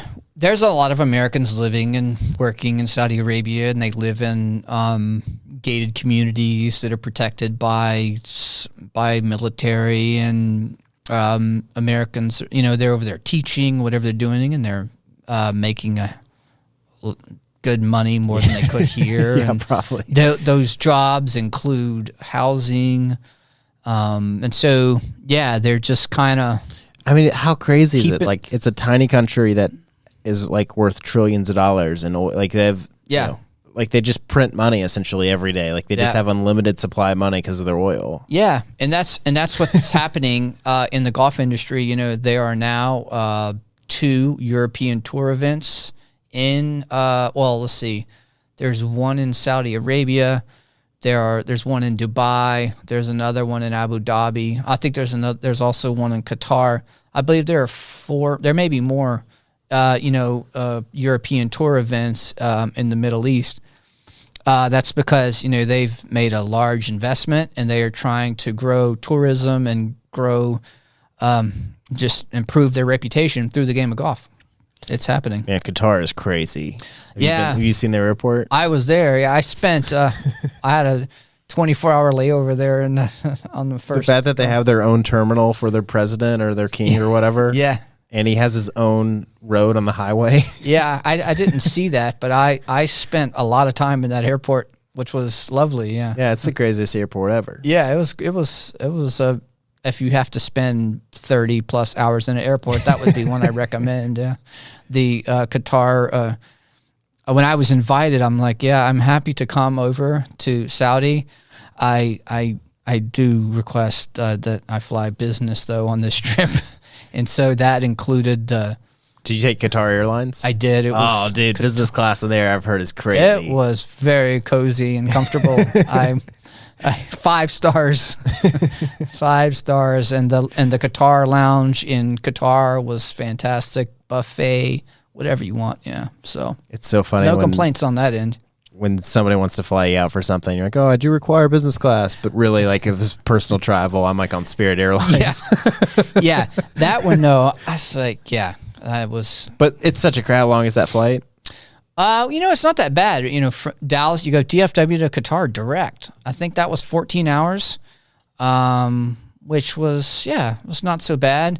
And then I did a 22-hour layover, and then I did Qatar to Jeddah, which was like 2 hours and a half. So total flight time was less than a day. I mean, if it had been, I initially had a good flight, but then with COVID, my flight got canceled, and so I had this long layover, and so that's why that happened. Typically, yeah, it's not a bad. So if I was like, hey, I want to start interviewing head pros and playing their golf courses and doing a video interview for your website so I can play golf there for free. Yes. Would you be like, okay. Yeah, I think that's an effective strategy. It's worked for me. Because all this is like mobile. Like I can just pack up all these cameras and mics. Can't bring the table. And everything records a solid state. So we could just like set up somewhere in the clubhouse with lights, click record. I do an interview. I give it to you, and then I can play there for free. We're going to have to, the golf course is going to want you to work in some B-roll of their beautiful golf course. Yeah. And they're definitely going to want you to showcase their new clubhouse that they spent $4.2 million on. And their spa that they just built last spring. We'll have to showcase that as well. But yes, let's do it. No problem. I'll tell you who doesn't have any courses is St. Martin. Yeah, well, golf in the Caribbean's tough. I mean, it's hard to maintain a golf course in the Caribbean. Like, they have a hard, if your lawnmower breaks, they can't get parts. The people there don't understand the rules of the game. Like, one thing that happens that's funny is golf in places where golf isn't common is that the golf course maintenance staff, they don't understand golf. They don't understand etiquette, or they don't understand rules. So all the guys will be like mowing the tee boxes as you're like pulling up, and you're like, hey, excuse me.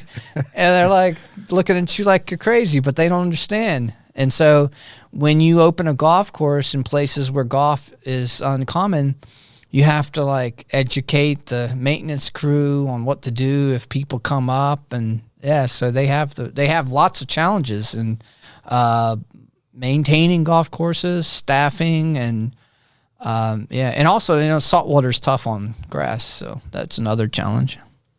Interesting. Yeah, I guess I was surprised by that because when I was in St. Martin, like Jeff Bezos was not there, but he was at the island that's really close to it. That's like super small. Is that a Dutch island? It's Dutch and French. Dutch and it's half French, half Dutch, which is funny. Right. And so anyway, there was just all this, like the 12th richest guy in the world, who's like the richest guy in Russia, was there, and like he had his jet there and he had his yacht. So it's like his yacht got there ahead of time, then he flew his jet to meet his yacht, and I was like, this is such rich people. Oh yeah. Can you imagine being so rich you do that? Oh, yeah. But anyway, I thought, like, with this kind of money, like, how is there not a golf course? Like, there was a golf course and it was, like, just sand. There wasn't even really grass. Yeah. That doesn't surprise me. I've been to some, like, I was in Nevis, and there was a golf course at the Four Seasons there. But, yeah, it was the course conditions. What's the prettiest golf course you've ever seen? Yeah. I don't know. I mean, Quivira in Cabo is incredible. Red Mountain in Thailand is just, I remember we got there early in the morning, and the morning fog and the dew, and the terrain there is so drastic and up and down, and the jungle's thick. That was like just phenomenal. I played a very good Greg Norman design in the Bahamas, which I played a Greg Norman design in the Bahamas with Greg Norman, which was very cool. What? Yeah, that was fantastic. Obviously, I'm 41, so I grew up in the Sharks prime, and I had Greg Norman shirts, and me and my dad watched him win a lot of tournaments. And then, I played Emerald Bay there in Great Exuma, which is where the Fire Festival. Have you met Tiger before? No, and I would much rather meet and play golf with Greg Norman than Tiger. Yeah, there's a lot of people I would rather play golf with than Tiger. He's really not that interesting to me. Like, I'd rather play golf with Lee Trevino than Tiger. I'd rather play golf with Ray Floyd. A lot Where of the did guys. these guys play? Like, so you were talking about the guy that, the big complainer that lives here in Dallas. Like, where does somebody like that Bryson play? DeChambeau. I actually like Bryson DeChambeau. He was in Saudi, and in Bryson DeChambeau's defense, I saw this guy do something that was, the media and people's perception of people is fascinating to me because I think most of the time it's completely flawed and wrong. And how these things come about is a mystery.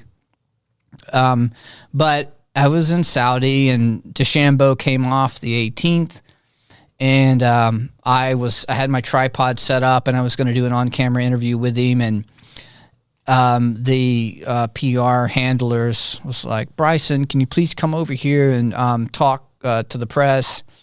And he gave a really sincere apology. He goes, I'm so sorry.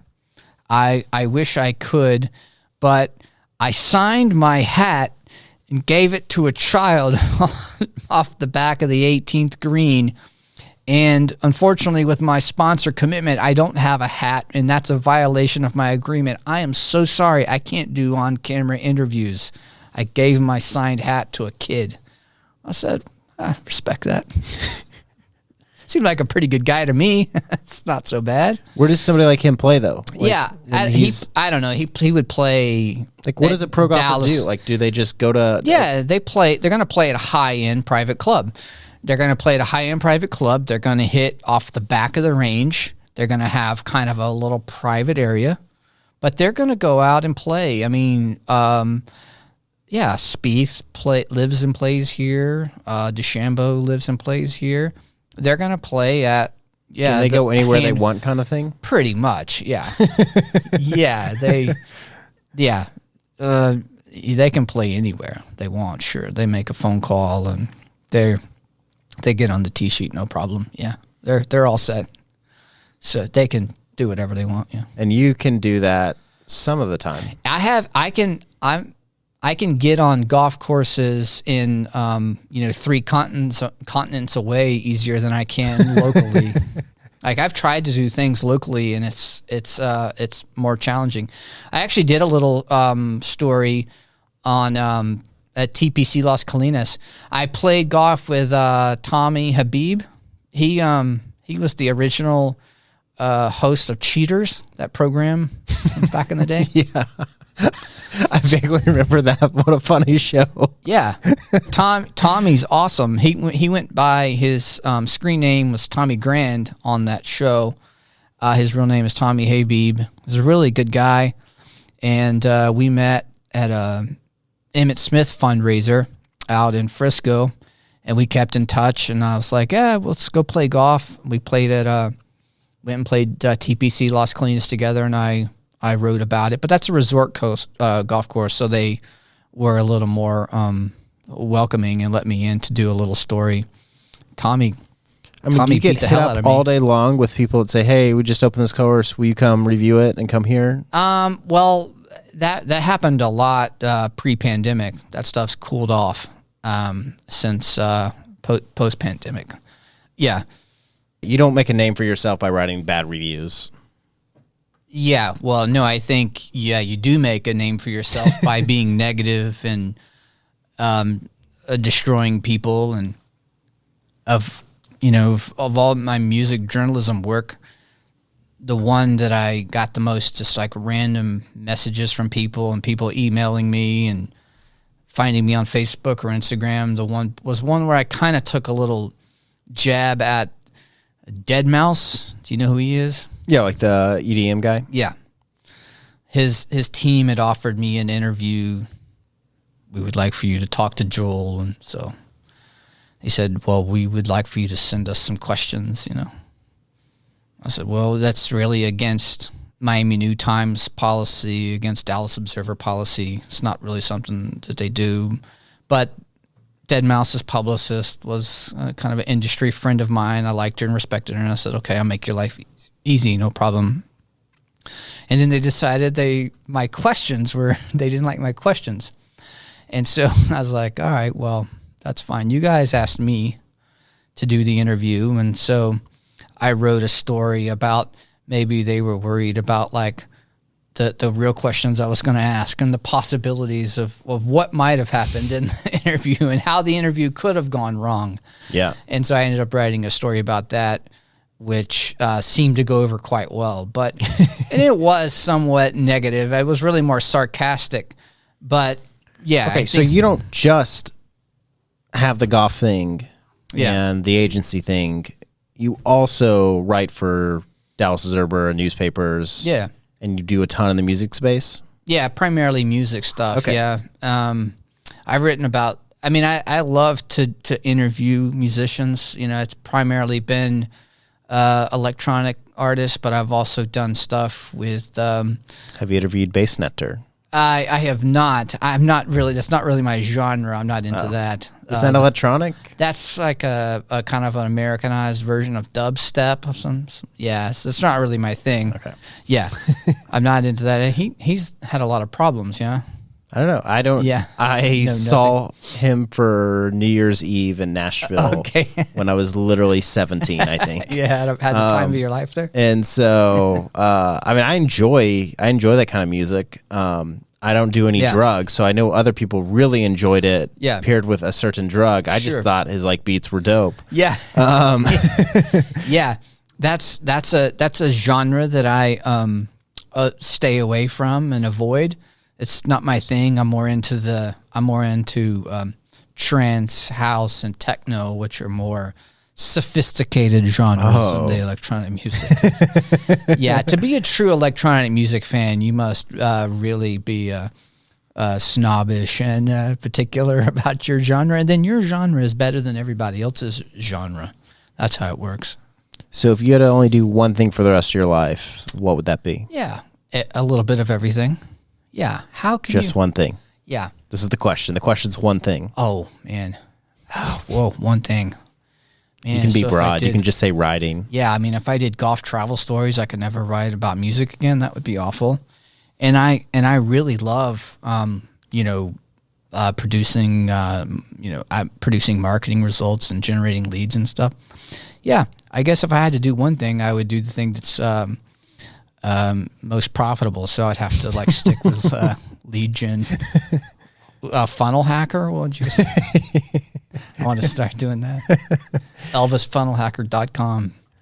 Oh, I already own it. It's for sale, though, if you want to buy it. Okay, we can talk after this. Squatter bastard. Yeah. So you're about to get married? Yeah. It just happened. The engagement was fantastic last Tuesday night. We were out back having dinner. And got to go to Arby's. Yeah. Got down on one knee. Yeah, it was incredible. I let her upsize fries and soda and treated her. And then I had the ring on the straw of a large Jamocha shake. Good move. That was actually what I almost did. But because of the pandemic, I couldn't go in. It was drive-through only. Yeah, so like, dang. Yeah, that's sweet though. That's nice.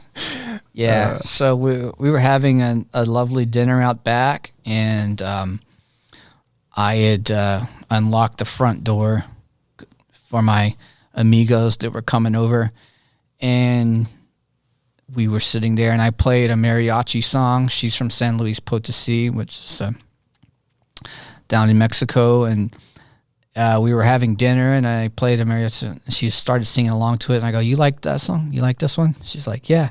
I go, "Oh, follow me." And so we went into the living room, and there was a 6-piece mariachi band, and they started playing that song.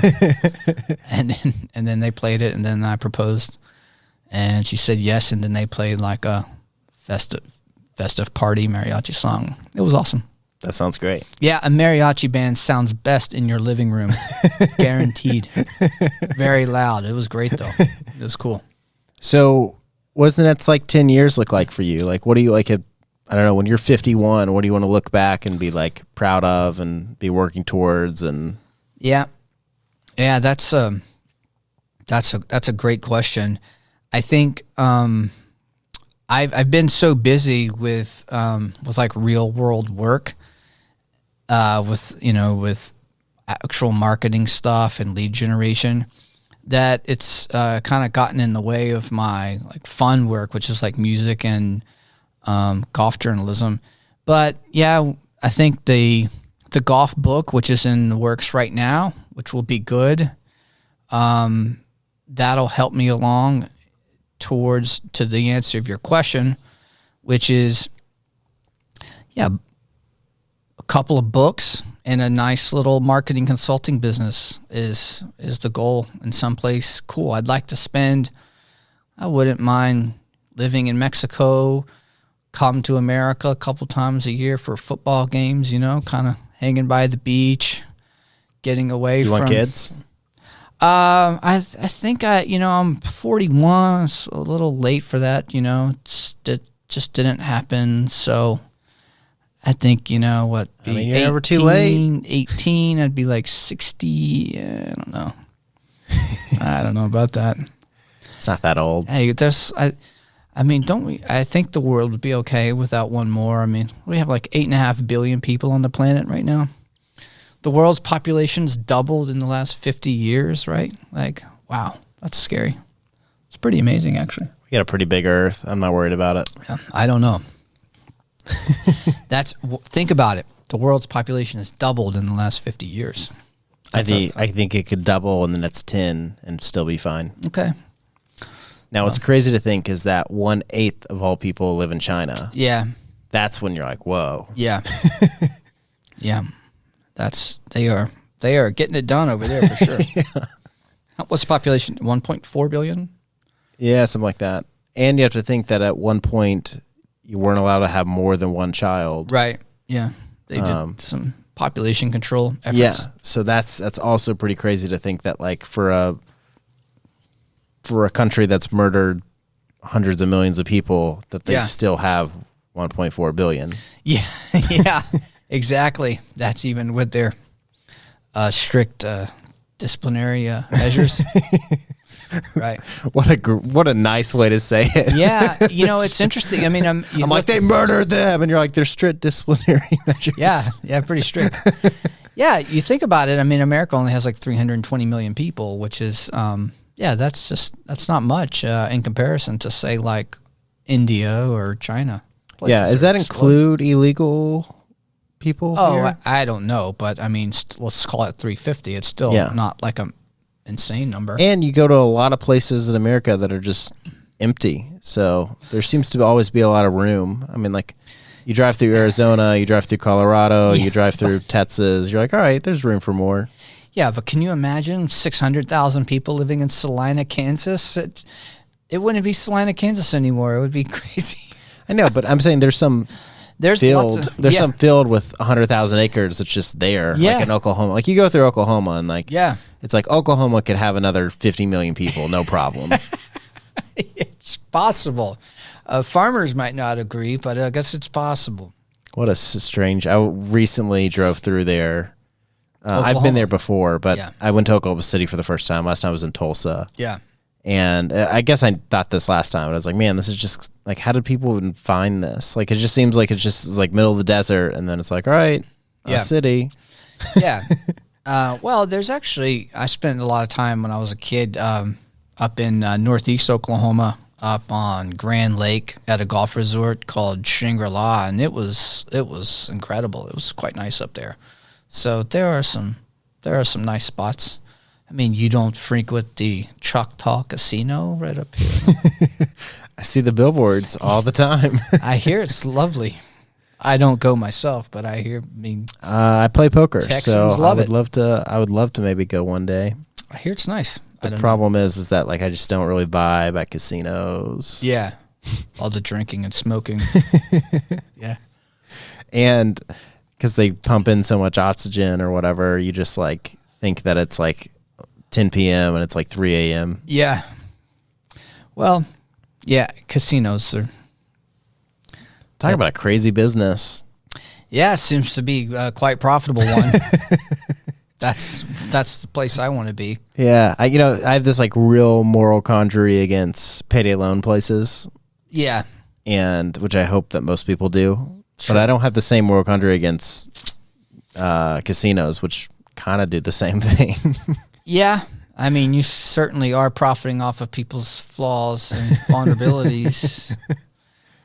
Hey, that's good business if you can get into it, I guess.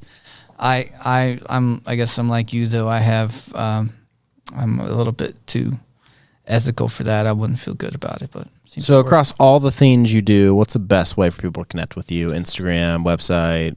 Yeah, they can elvisanderson.com. Easy to find. And when did you become Elvis? Yeah, that was actually I became Elvis like 2000 like 2013, 2014. Oh, fairly recently. Yeah, it was a nickname that came about. Actually, maybe it was sooner than that. Maybe it was 2010 or so. Maybe it's been about 10 years. Did it help you with marketing? And yeah, it certainly made my life easier. It was my old boss, Andrew Wood. He came into the office and he writes lots of books. He actually, I use this as a chapter in one of his books about this situation, where every time I would call someone, whether I was trying to, I was doing sales and account management, I would say, yeah, hi, this is Kemp Anderson with Legendary Marketing, because my real name is Kemp, K-E-M-P. And they would always say, oh, hi, Ken. I'd say, no, it's Kemp. Sorry, Kent. No, it's Kemp, K-E-M-P, So I have to spell it every time. And Andrew's like, every time I come in here, like you're arguing with them on the phone about your name, He's like, why don't you take something it's easier to remember and recognize, like Elvis Anderson. And so next call I made, I was like, yeah, hi, this is Elvis from Legendary Marketing. They're like, Elvis, hey. I would ask to speak to the owner of the company. I'll put you right through, Elvis. If I left a voicemail, they'd be like, hey, Elvis, I'm calling you back. Like people were excited about the name and wanted to talk to Elvis. So it just made my life easier, and people never forgot it. And I only had to say it once. So I think the lesson from this is you could be 30 years old and decide you want to change your name. Sure. But this was Andrew. This is what Andrew talked about. If you're in sales, or if you're in relationship development, if it's part of your business, and you have a really difficult name to pronounce, understand, or remember, change it. Give yourself a pen name. Give yourself give yourself a name that is relevant to your industry. Get creative with it and have fun. And my mom hates my nickname because Kemp is my grandma's maiden name, right? So Kemp is this incredible family name, and she was insulted by it. But for me, like, Kemp is actually taken on, it's more meaningful now, because my friends that have known me for a long time, they all still call me Kemp, and people closest to me, they all call me Kemp.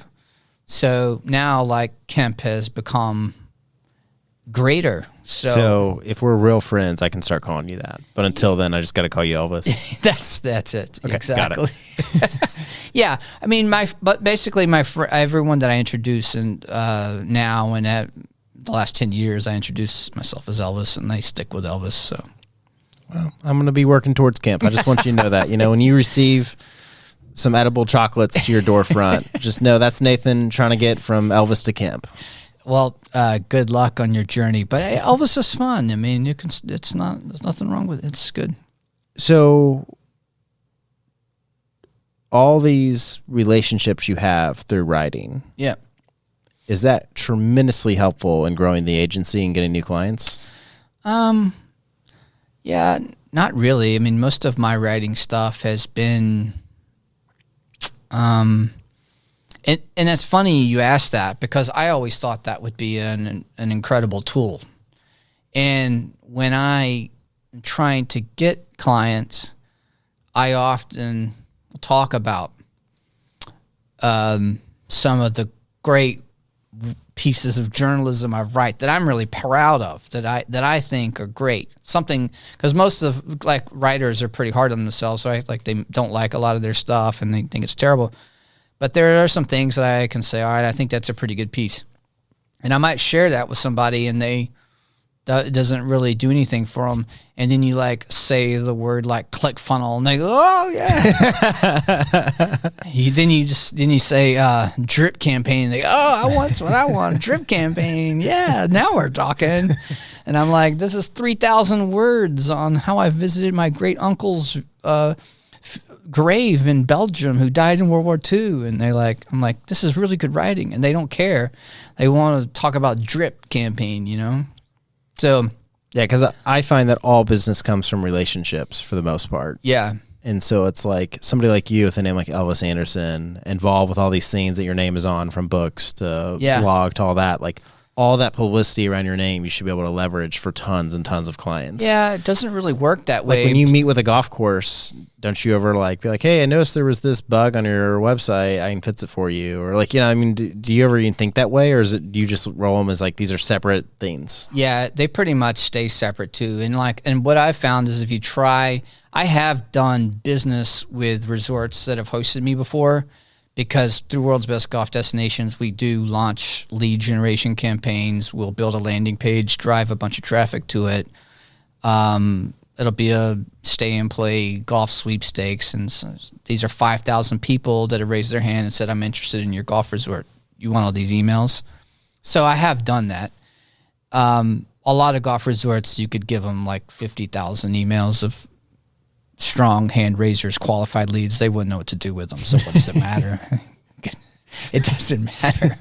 So I have done that sometimes. You ever just thought like, hey, I'm going to set everything up for you guys. Just give me like $100 per person that converts. Yeah. No, it doesn't. Yeah.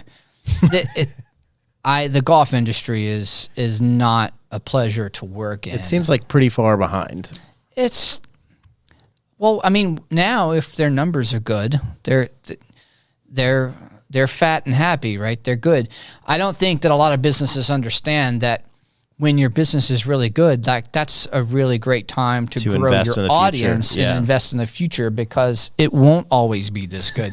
Now's the time that you should be growing the largest, most qualified email database in Dallas. Let's just say you're a Dallas golf course. Now is the time to really... Because you can afford to grow it. Because you can afford to grow it, and you have the people coming in your door. So, yeah, there's this weird thing where even though everybody knows that life doesn't remain the same, no matter what you do, life will never remain the same. Right. They don't treat their business that way. Right. Yeah. Right. Exactly.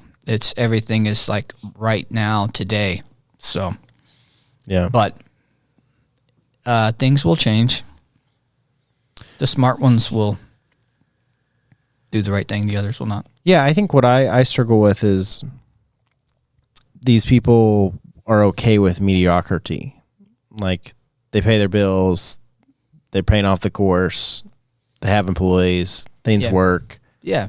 Because, like, everything I do is about, like, the next level. Yeah. Well, yeah, I mean, you're obviously a little bit different. I mean, you're 27 and doing things a lot different than most. I mean, if success was easy, everybody would do it. And then, we got the book with World's Best Golf Destinations. We'll be promoting that on the website and in our email database, and we just keep How big of a book is it? Is it like an odd size with like huge photos of the courses? Yeah, not like a coffee table book. Yeah. No. Oh, that's what I was hoping it was. Yeah. No, it'll be like a typical book, but it'll probably be 260 pages, I think, once we're all done. Oh, sweet. Yeah, so it'll be good. Thanks for coming in. Hey, thanks for having me. I appreciate it. This was a lot of fun. We should hang out more. Let's do it.